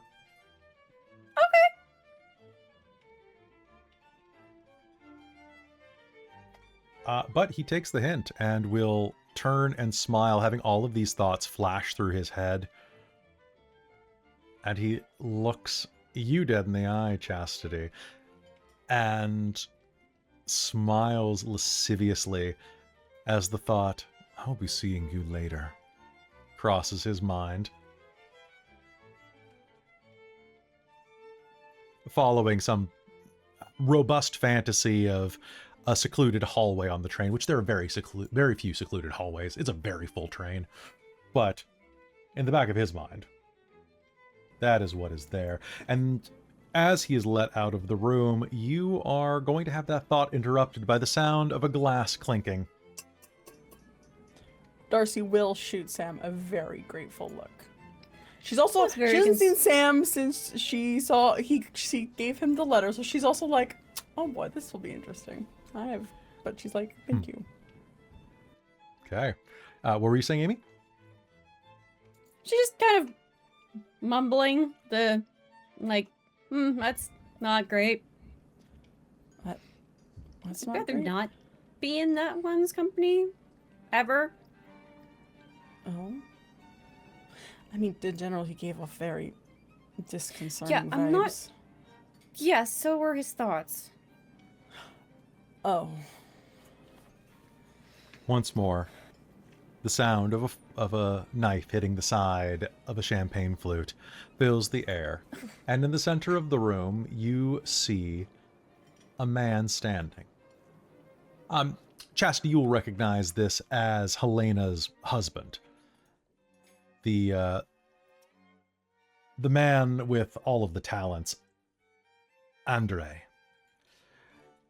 He smiles, looking around with a slight Romanian accent, two well-spoken words. He is, he's fit. The type of man who's done a lot of hunting, a lot of riding, a lot of like gentlemanly, masculine type of pursuits throughout his life. A very trim waist.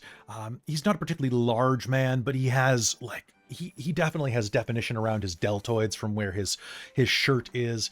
He's taken off his coat for this and is standing up. You can see that along the side of his neck there are a couple of deep bruise marks from some vigorous post-wedding activity. And he will smile, raising his glass, and say,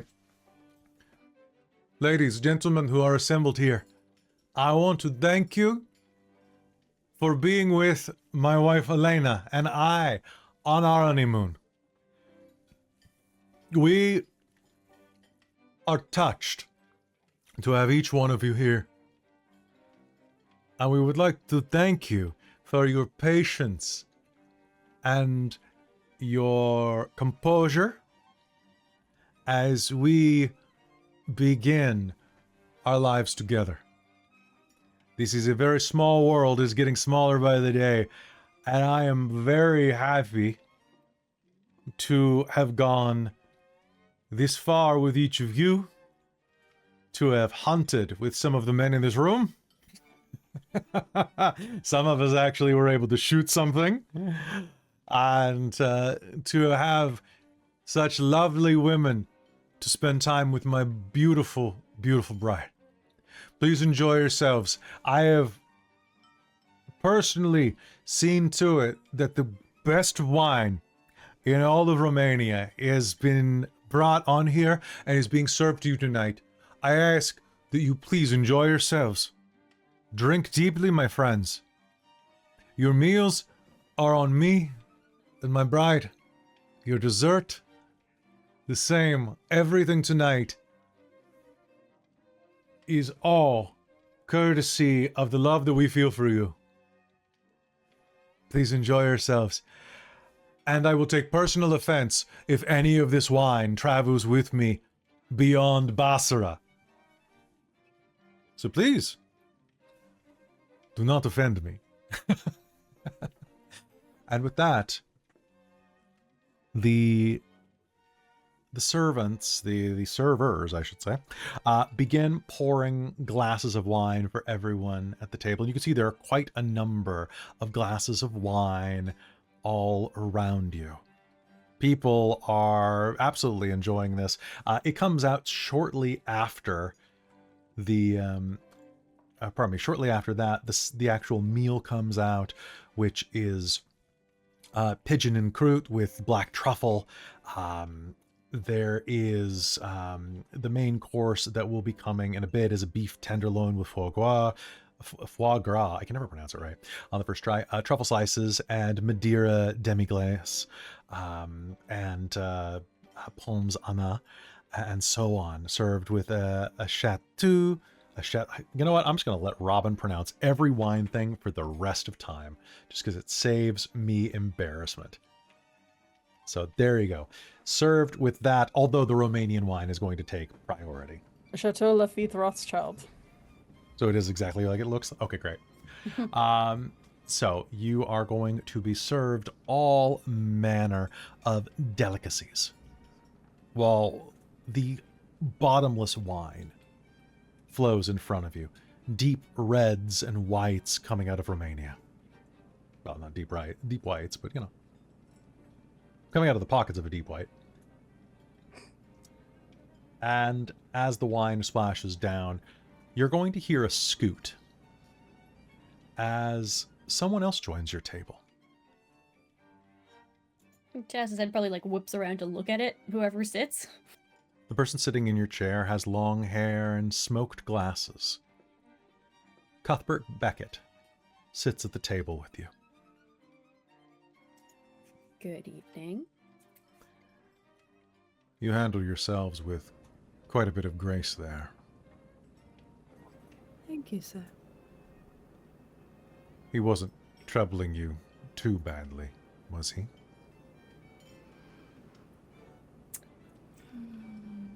Nobody wishes he was.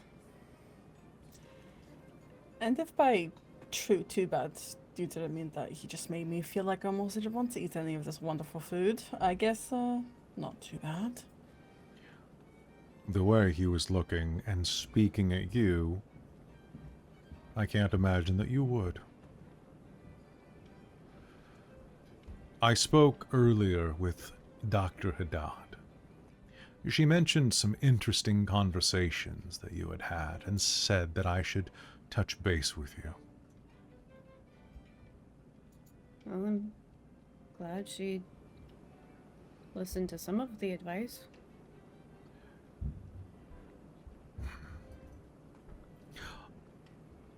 Unlike Dr. Haddad, I have a more open mind when it comes to matters of the strange and queer.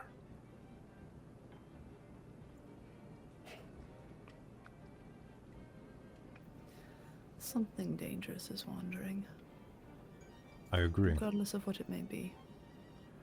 I have sensed it as well.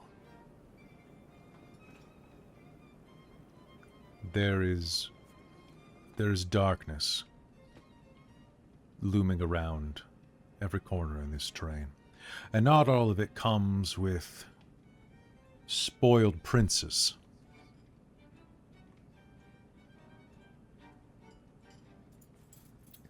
So, any idea how to put it back in its box, so to speak? Or not, so to speak? Or any way to find out where and what it's masquerading as? I would keep my eyes on the prince if I were you.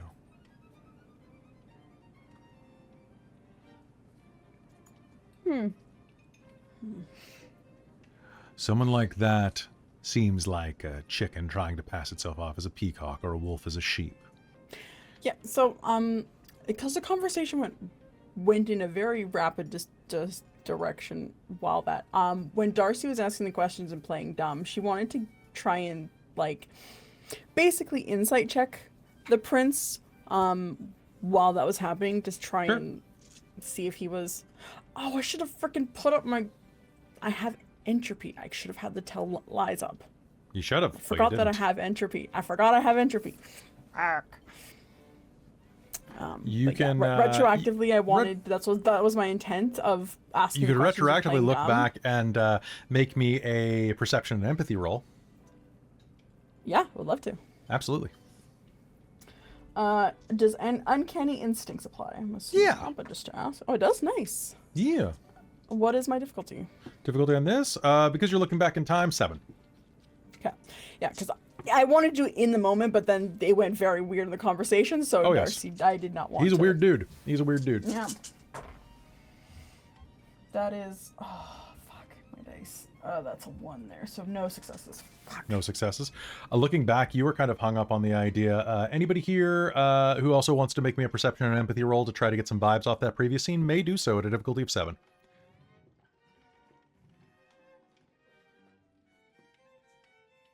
Also, Can I this just flat perception check him? you totally can. Cool. Does detail I'm oriented gonna- apply at all? Yes, it will. Cool. So I'm kind of gonna looking try, it's probably gonna go more for badly. like him getting a bit frustrated, like some tightening around the eyes or something with us denying.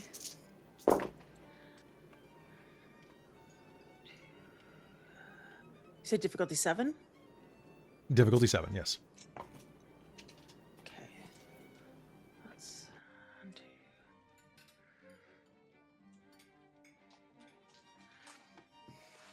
So that's difficulty 9 for me. Okay. That somehow is not a botch. Okay, great. It is just a flat fail. 2 7s, a 10, and a 1.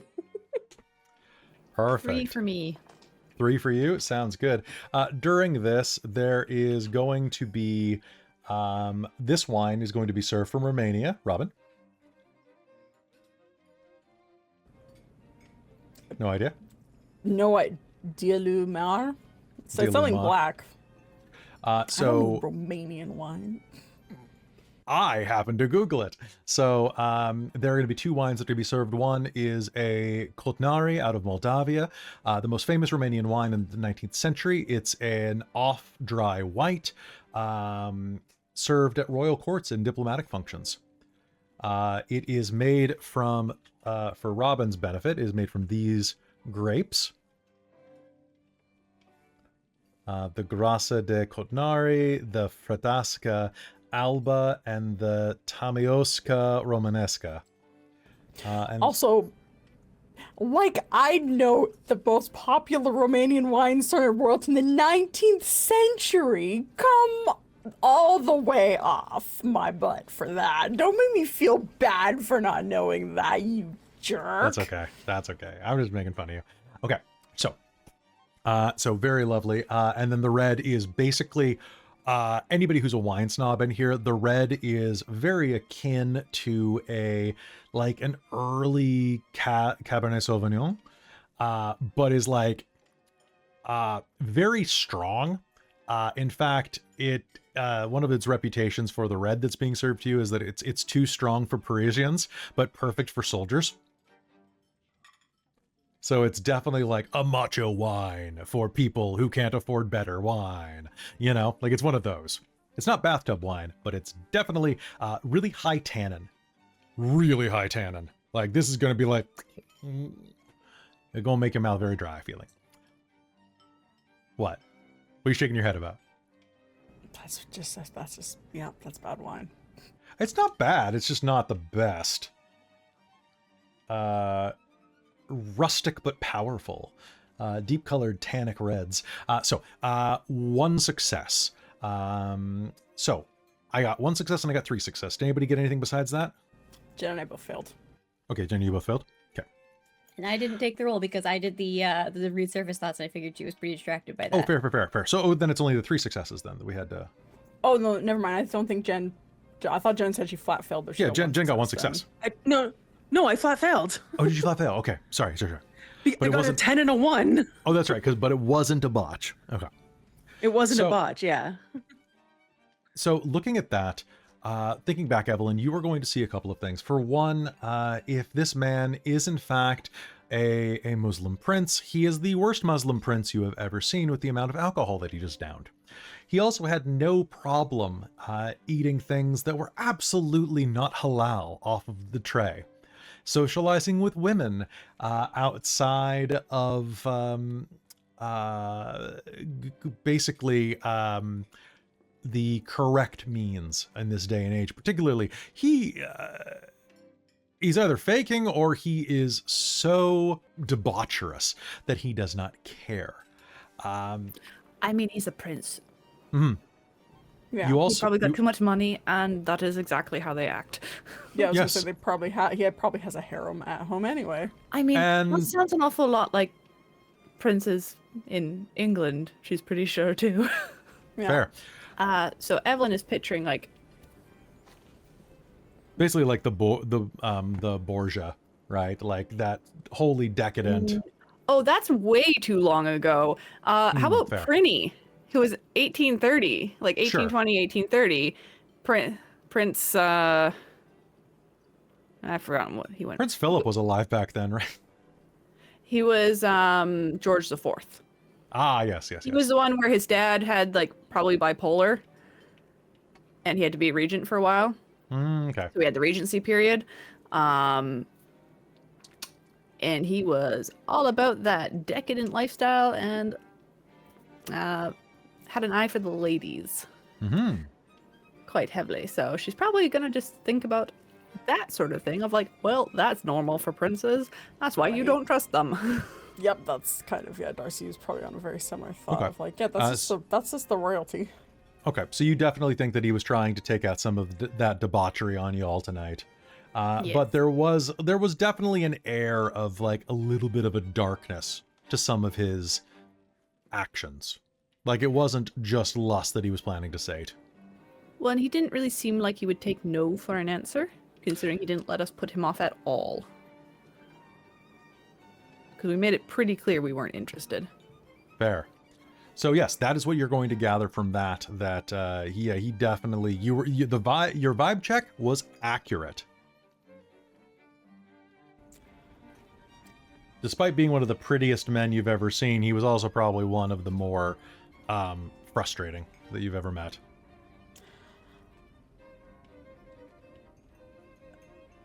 Yeah, it definitely felt like he looked at us like we were items on the menu, and that just made me just feel not. Well, I think he will find himself short an appendage if he doesn't desist. Mm-hmm. Beckett will look around the table at you all. What else do you know about this pharaoh? Your investigations. You said Not that... as much as I wish we did. Not very much at all. I mean, there's a dead man in the coffin, but it's not the right dead man. Yep. He was called the Mage. The mage. That is what Layla said. Or Dr. Haddad. Yes, that is one translation of the texts. Then what's the other?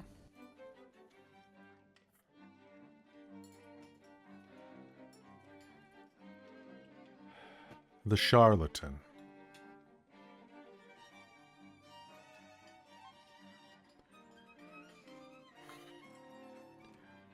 Either way, I do not think that this is going to be a particularly quiet trek. Although I do thank you for the baklava. I'm afraid that it's not quite to my appetite. For something a little bit more full-bodied. I'm afraid he puts a hand over the glass as the waiter comes by at that exact moment. I don't drink wine.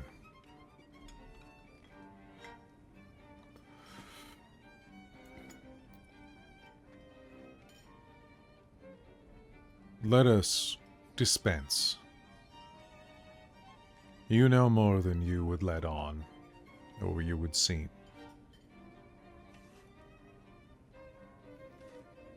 And I am obviously more than just a traveler. Oh, that's what you mean. Sorry, I thought you meant about the fair. I'm like, no, honestly, we're kind of telling everything we know. There's not much that we know, unfortunately. I mean in general. You've been quite forthcoming with everything, and I am pleased to find that we have not had any friction between us, given that we both exist in the margins of mundane life.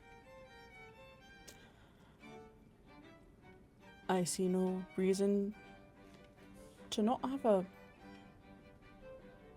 alliance of some sort, especially since your tendencies of your schedule seem to be almost opposite of ourselves. Could benefit from having eyes and ears out for both of us when we're resting. Your case and our case as well. Good. Since we know the dangers. Although I am quite curious, is it just one of you? Are the rest of you apprentices? Pardon? You are workers of the will. Of the sort? Definitely not an Usually my apprentice. own. A quartet.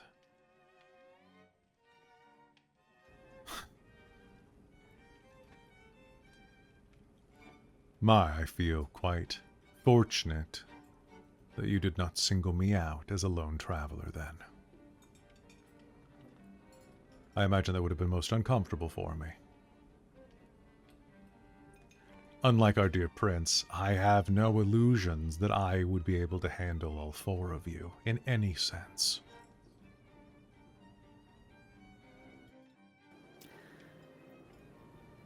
We really just want to travel. We're not here to cause problems. You might Good. find there's more than just us on this train, though. It's rather full of those who, how would you say, worship reason? I'm afraid I don't understand, but I will take your word for it that you are likely not talking about the old man. What? Oh, the one in the passenger, The one in steerage. No, The old thuggy priest. no, not him. But that is another one on the train. Have you met the engineer of the train yet? The wild She's a woman. hoot. Quite a few more like her. Or at least associated with them. Is that good? Or does that mean that the train should be better defended against whatever has awoken? They don't like to work together with anybody. They're more likely to fight all that are not them. And I would say it's probably means that the train is good for outside. I don't know necessarily if interior it's better. They're more likely to Also the defend type not to train see from something you right in front of them. or us. I know very little about the Risen. And if that is what we are dealing with, this will be a very interesting voyage of discovery. But if it is one of the Risen, what I do know of them is they are generally peaceful within the confines of their pledge to their dark and fell god.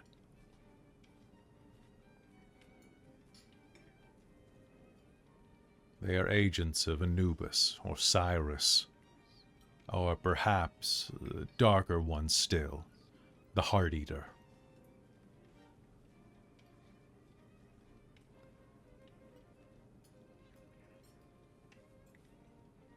Let us hope it is one of them. Oh, I have the feeling that it's not, though. What are the bad ones? There are plenty of bad things out in this world.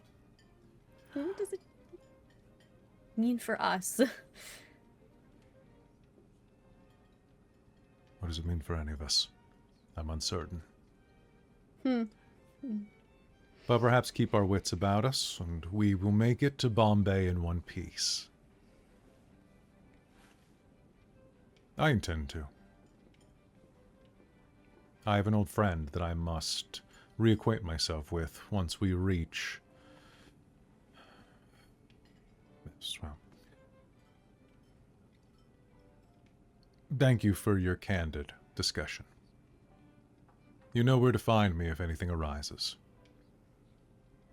Thank you for yours as well. You have... You mean like the risen arising? Sorry. You know. Yes, like the risen arising.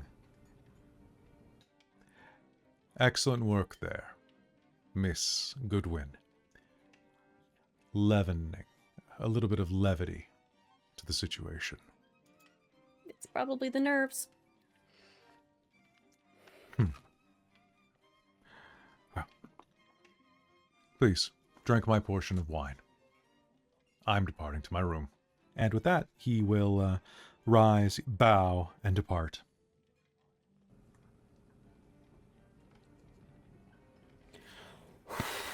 Darcie's gonna let out like a big sigh and be like, very, very, very quietly. I will say it I'm going to stage whisper, but Darcie's saying it like the tiniest thing. She's gonna be like, did we just talk with a vampire?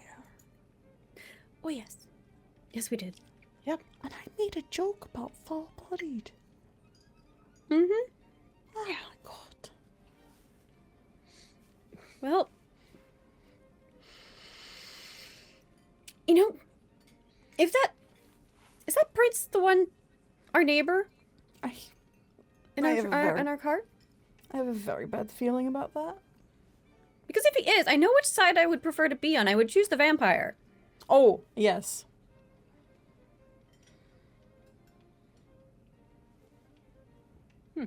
You're walking in a train. You have to choose between a prince and a vampire. Vampire. All the way. Vampire. The vampire might eat you, but At least he'll be honest about it. yeah. Yeah, right? Yeah. It's kind of like the bear and the man. Oh, I know. Right? Yeah, that's The vampire's the bear, but we know what he wants.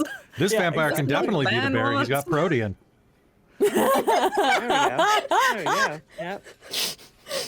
Vampire bear. Oh my gosh, it works in both contexts. I know, Yeah, All right? right, man or bear. Technically, The bear's vampire. You. Could I not like double my blood volume for him or something so that he didn't actually need to kill me? If That you had affects pri- yourself internally. So if you had if you had prime and life, yes, you could stretch your blood. I do have can. crime in life. Yeah, same. Wait, how much do you need for that? 2 and 2. Just out of it's curiosity. loaves and fishes. All right. I Because have life prime 2 3, and life prime 4. 4. Amy, I have life 2 and prime 3. Amy, I'm gonna tell watch I it, don't everyone. have life. That's okay. Jen, you and I have never had a life, but that's fine. This is true. Yeah, Darcie has we- enough life to, I think, affect Jen, it's though. just prime and time. Yeah. Everybody watch Amy's face right now as I say the next sentence. Hey, Amy. You know that with prime 2, mind 2, you can give yourself more willpower, right?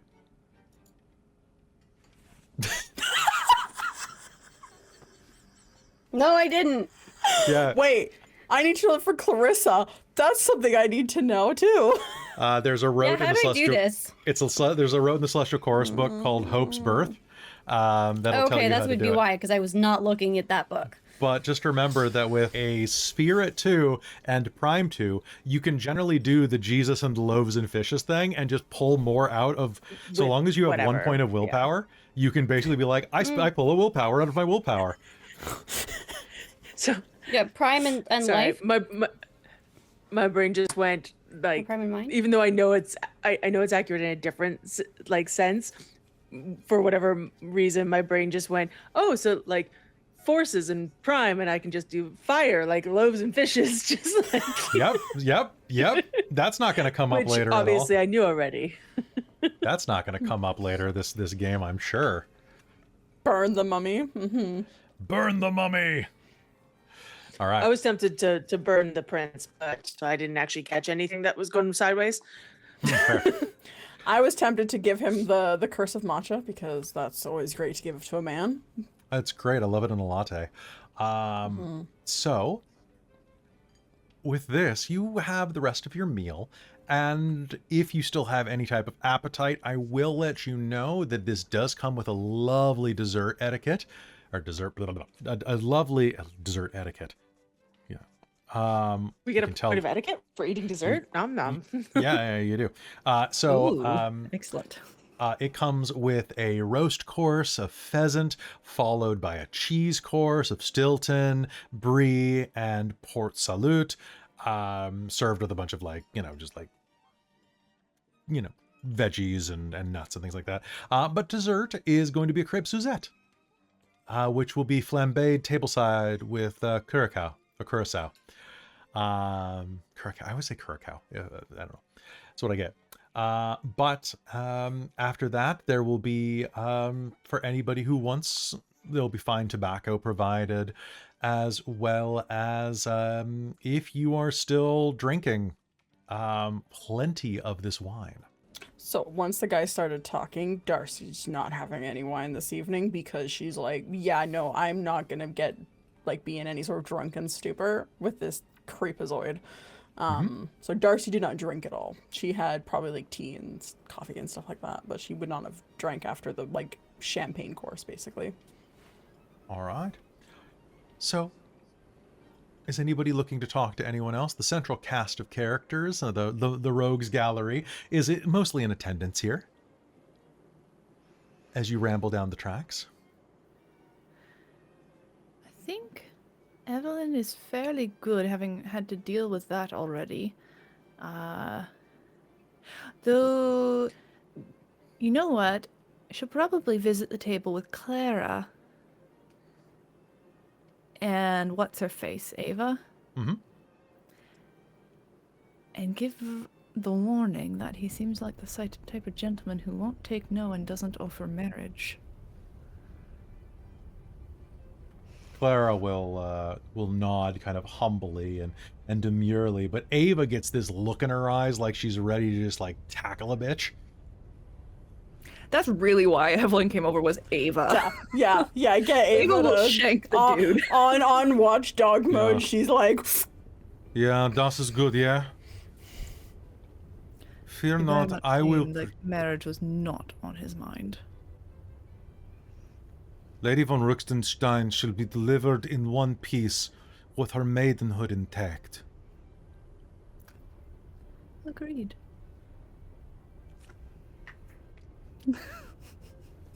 She'll crack her knuckles with such loudness that it almost seems to echo throughout the car as people are enjoying their meal, clinking glasses together, and enjoying their dinner party. Evelyn will play with a steak knife and kind of inch it over. As a hint. arm Ava.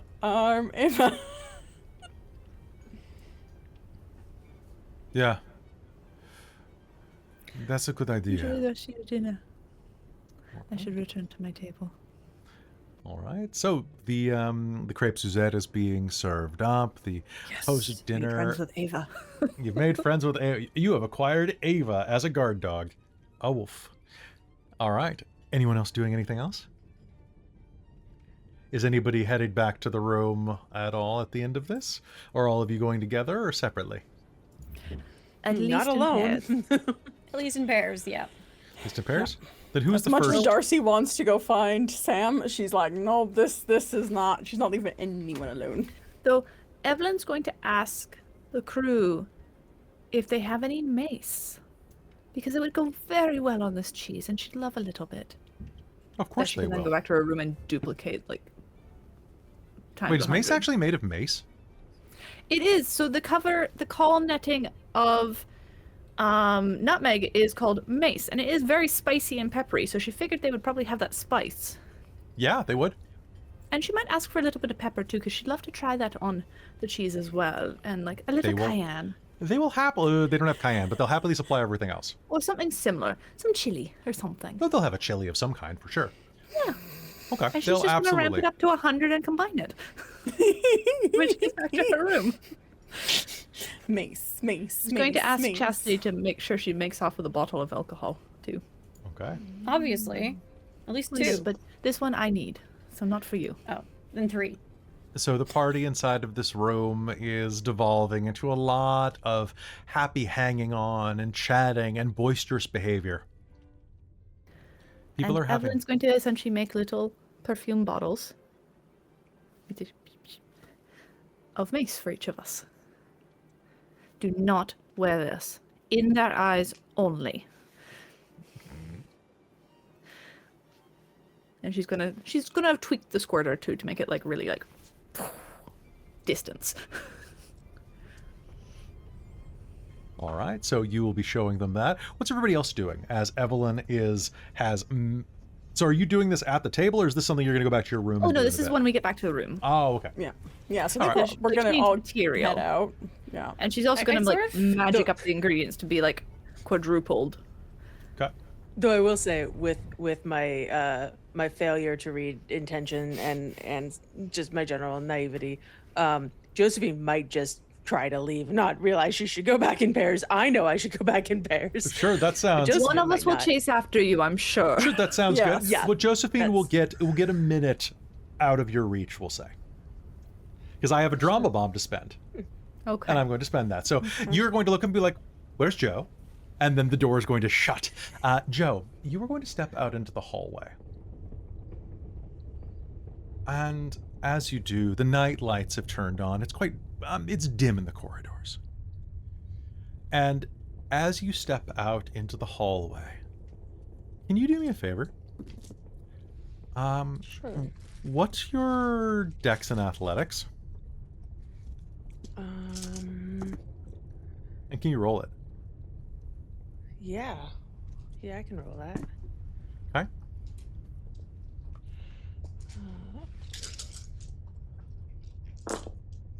What's my difficulty?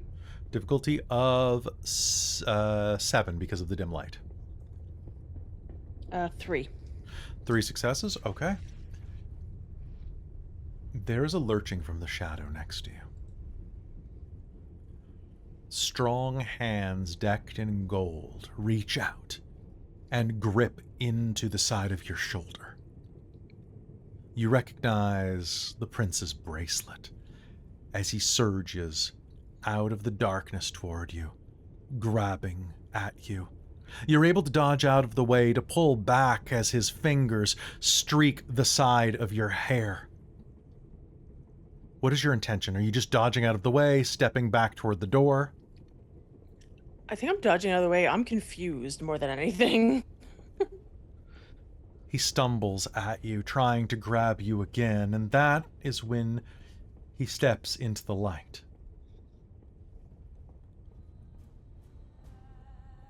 You are not going to notice it at first as he stumbles toward you. His eyes are glazed over. You think in an overabundance of liquor. But there is a gurgle and a warmness that splashes your face. And he reaches toward you again as you back away. And it is then that you see that the man's throat has been opened from artery to artery. It sprays out at you in throbbing rivulets as his mostly drained circulatory system struggles to continue pumping. You can almost see his spine. His throat has been so torn. He grabs at you with desperation, falling to his knees, reaching out for any type of help, any type of aid. What do you do?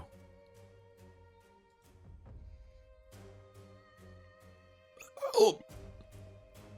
I think I'm just like a little shocked, and I don't necessarily, like, I don't revel in this happening to him because I don't think I I didn't know the extent of what he had said. And so I'm just kind of looking at him like, what is happening? And then I'll look for the danger, like, around. And as he dies, probably. As you look I'm not for helping him. Okay, he clutches at the front of your outfit, his fingers just kind of grazing the fabric as he falls at your feet. The last drops of blood pouring from his throat as who chased after Josephine? I mean, I think we all did. As the three of you slam the door open to follow her, seeing her a mere 5 feet ahead of you. The prince lying dead at her feet, blood spurts covering her face and outfit. I can Time explain. delay? Can I put up a time delay so that anyone coming up, like, there's like, it slows people down if they're coming? Sure. And Darcy's gonna say, So that we can "Good get away? shot. Good shot, Josephine." Actually, Jose's just like, I can Who explain. did that? what I would love is everybody looking down at this to please make me a stamina, just a stamina roll, we're going to say. Or, pardon me, no, let's make this a permanent willpower roll. Difficulty of 8 for everybody except for Darcie. Darcie at difficulty 7. So that's just rolling willpower? Yep, to not puke. Okay. 2 for Joe. You said One difficulty was 8? Yep. One. One One, success. My dice. Okay. I had 2 1s in there. 4 successes. All right. So looking down at this is going to be quite grotesque, and it's going to be enough to make your stomachs twist. Can I get Chastity? Please, you're going to try to slow time down around this area? Well, not around us. Basically, I wanna put it behind us so that anyone coming through it's just gonna take them longer to get here. So that we have Okay. time to get the fuck out. Sure. Is it just time, or are you mixing something else in, like mind, or? Would I need correspondence to Why cover not an mind area? to make them want to turn back? Yeah, mind would work too. Yeah, let's do mind and time. Alternatively, I'll give you one because we talked about it briefly. You could theoretically cast it on the door and say that anybody who touches the door, you stretch the time out on it.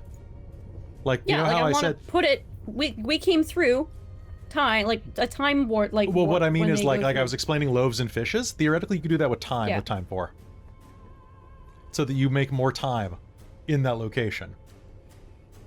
You've watched Jujutsu Kaisen. Think of like Gojo, but for time. Like the closer you get to the I door, have not the longer. watched enough of it. Like it's- Basically, yeah. opening the door, the more you open the door, the longer it takes to open the door. Okay, yeah. So a combination of like mind and time to fuck with perception and just make it so that it takes longer. Okay, so I why just don't you go ahead? basically the ultimate effect is slowing them down, even if that's not Gives technically us how more it happens. time. Sure, I think that would be Yes. great. So that's going to be time for mind 2, prime 2. Why don't you go ahead and give me this difficulty 4, difficulty of 9, please. Okay, I'm spending quintessence. Probably a good idea. Can I use like cash in some of my destiny background? You can roll is your it destiny something right they're now just for more giving me? willpower. Yeah, that's exactly what I want to do. So you I'm roll just your trying you roll your destiny difficulty 8. to- Okay. Every success is a point of willpower you immediately regenerate. Okay. Yeah, because I've got 5 willpower 5, and I know I can do this once per game session. Mhm. And I haven't done it in a hot minute, so So let's do it. okay. So, yep, you roll your destiny score. Or I can roll it for you if you prefer. Nope, I was just getting my dice together. Okay. What's your destiny I'm just score again? making sure. 3? 5. Oh wait, you have destiny 5. Balls. I have destiny 5. This is gonna be terrible for her eventually. Yeah, it is. Why is it the choristers always have destiny 5? It's great. I have Destiny 3. Oh my god. Oh my god. I've got Destiny 2. Okay. So do 10s explode? Sure. for this? Okay. It's your destiny. Why not? It's your density. Okay. I just got 2 successes then. Okay, gain 2 points of willpower back immediately. Woo! Love that for me, because I'm immediately going to spend 1. Okay, sounds good. Yeah, so. Yeah, So this was accidentally botching speed time difficulty up. 8? Difficulty. Originally? So it was difficulty 9 originally, drops to 8. Great, because I spent quintessence. Mhm. Yeah. Great.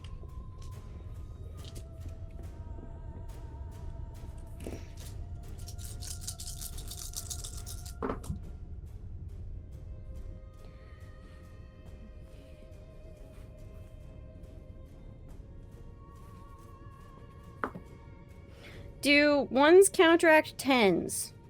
Not if you rolled the 10 first. The 10 was and 1 were rolled together. So. And then I rolled 2 4s.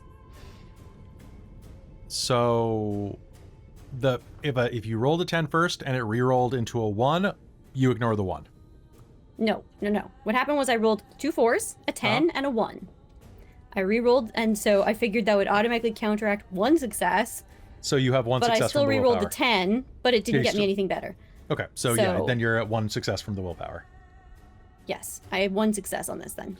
Okay, so that means that you have basically a round to get away. Okay. Then she's gonna take a sec to do that and go then turn and say, let's get the fuck out. Go, come on, go.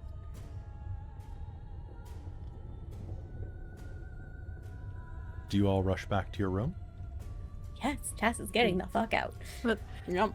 Evelyn's going to quickly jump in with, "Oh, we just walked through the door and this happened, right? So we just need to back through the door screaming, and it's not Yeah. our fault anymore. Because it literally just, like, seconds. There's no way we could have done that in that amount of time, obviously. So, Darcy's But gonna let's let try- up. otherwise just we do look something. guilty if somebody else sees us. Darcie is going to. Staff can hide really well. Yeah, Darcy's just gonna let out a scream, like a blood curdling scream. All right. Can you do me a favor and make me a charisma plus? Ooh, what do you think? Subterfuge? I think subterfuge. Expression? Yeah. Okay. Give I'm it gonna to assume me. charming doesn't account. No, it will not in this case. Okay. But give it to me at a difficulty of 6. Cool, I'm spending a willpower. Do it.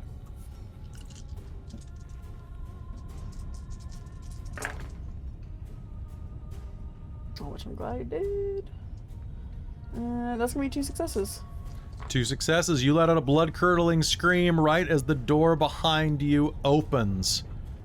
And you see the rest of the compartment, all of the people that were enjoying themselves a moment ago, stand up and stare at the bloody body as you stumble backwards in horror. And can I please get a dexterity and athletics roll off of all of you at a difficulty of 8? Okay. Do fast reflexes or dodging apply? Fast reflexes will apply. As will cat-like balance, Jen. Sorry, what was the roll again? Dex. Because like, Dex and athletics, please. 8. oh boy.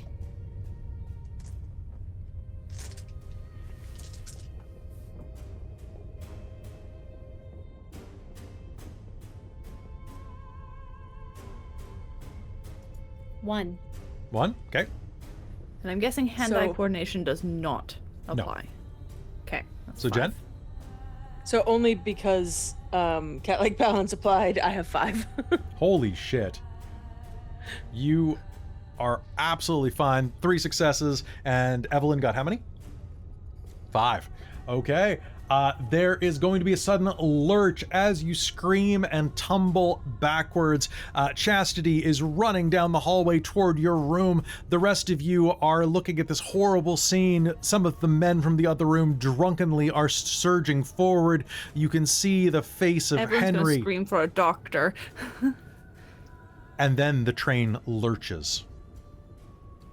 Enough that those of you with 1 success are knocked around a little bit, but are not thrown in any particularly bad way. Dr. Milo Morvidius is hurled from his seat, cracking his head on the side of a table. You can see that Ava lunges in front of Clara as the younger girl is hurled forward. Many bottles fire off the shelf, crashing down around patrons, as suddenly all of the moonlight outside of the open windows, the distant sights, go blacker.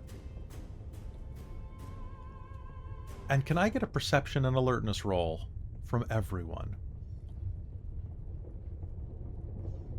Anyone who is anywhere near a window, which the hallways have plenty of. Do either Uncanny Instinct or Hawkeyes apply? Hawkeyes. This is eyesight-based. Detail-oriented? Detail-oriented, I will allow. Difficulty? Difficulty of 8 because of darkness. Flat fail. Flat fail. Okay. One success. 1 success, 3 successes. Good, good. 4. 4 successes. The train rockets forward, pushing through whatever has caused this. But as you look, you're going to hear the tink, tink, tink, tink, tink of perhaps a bit of sand, perhaps a bit of stone. And then a horrible noise. The sound of splattering and fluttering. And as you look out, you will see thousands of tiny feet, tiny appendages, as the side of the train is overwhelmed by thousands, tens of thousands, hundreds of thousands of locusts. As you plunge into the darkness of the desert, and the light of the moon vanishes, as do the lights inside of the train, as everything goes black. And there is another scream. And we will pick this up in 2026. Woo. Fucking rude. Rude! Josephine's still half like Question. trying to explain that she did not murder this person. I didn't do it. Nobody saw me do it. You can't prove anything. So question. Right? Yeah. Life 2, you can alter your own body, right? Yes, you can turn yourself into many feet. Can you give yourself night sight? Oh, 100. Not with Life 2, but with Life 3 you can. Ah, nuts. Yeah, no, Darcy's definitely turning that on. So that's not Ourselves. necessarily true. Of course With Life 1, you can make it easier to see in the dark. Give yourself by- carrot sight. Yeah, you can give You yourself ate a lot of carrot. carrots. Yeah, you eat a lot of carrots. With Life 3, you can give yourself literal cat eyes. Okay. But you can make your perceptions better with Life 1. But it's little tweaks. Basically difficulty lowering.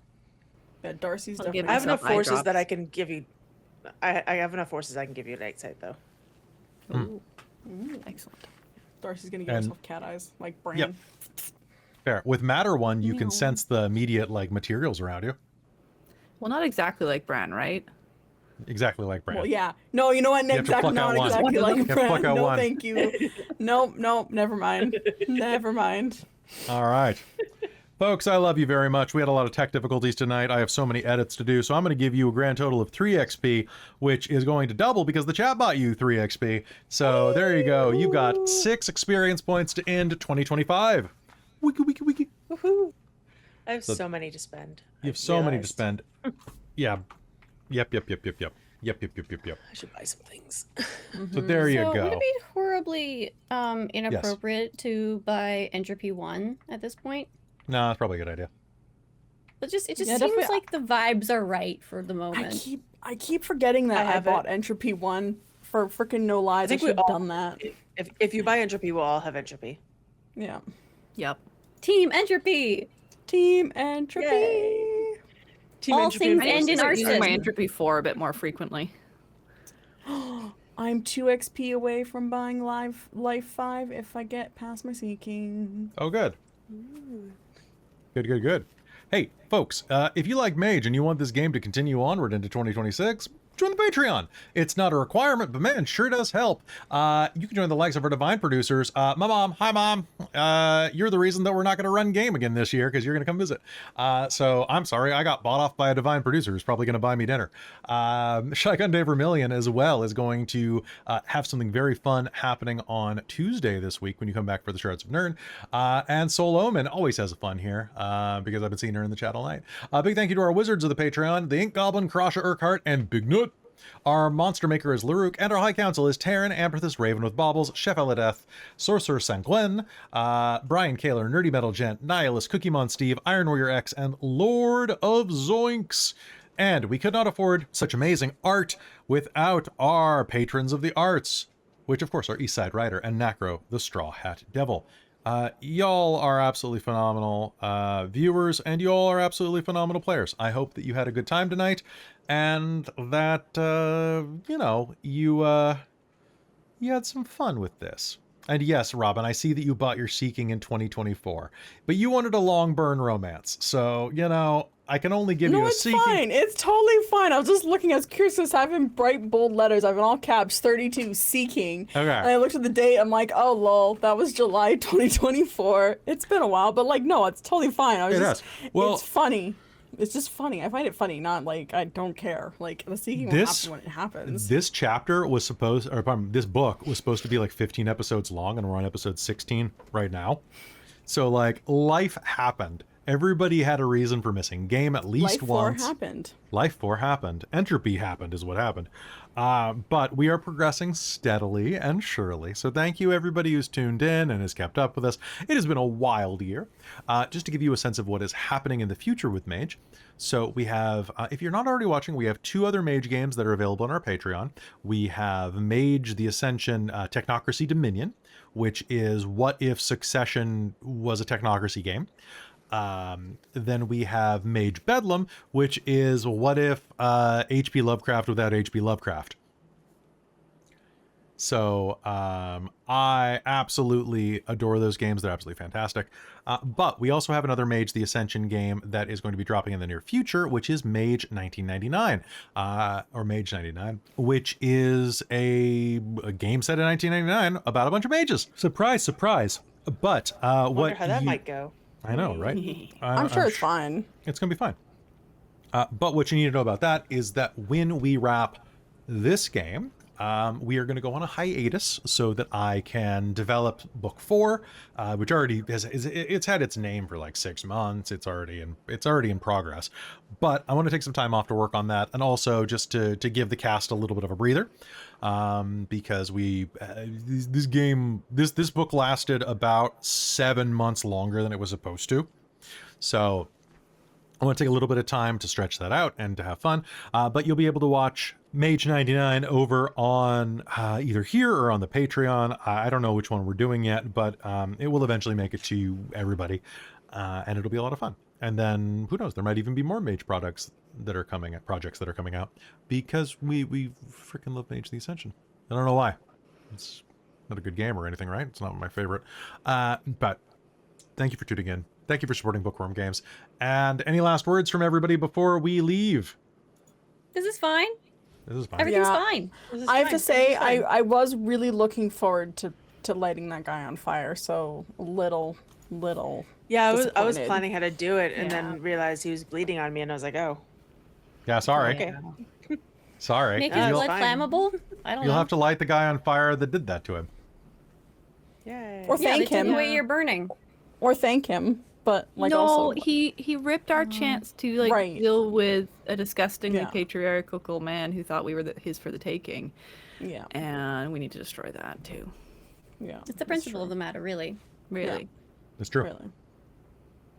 All right. So with that, we're going to see you next time here on Mage the Ascension the Victorian Age. Good night, everybody. Happy New Year. And we'll see you in 2026, which is canonically a about 130 years after game. So that's good. Woo. I was looking forward to using my mace on him. Don't worry. I know. There's plenty of Plenty things to use of a mace on. opportunities. It's Don't pretty worry. I'm still amazing. gonna make it now that I have the supplies. It's true. Yeah. Good night, everybody.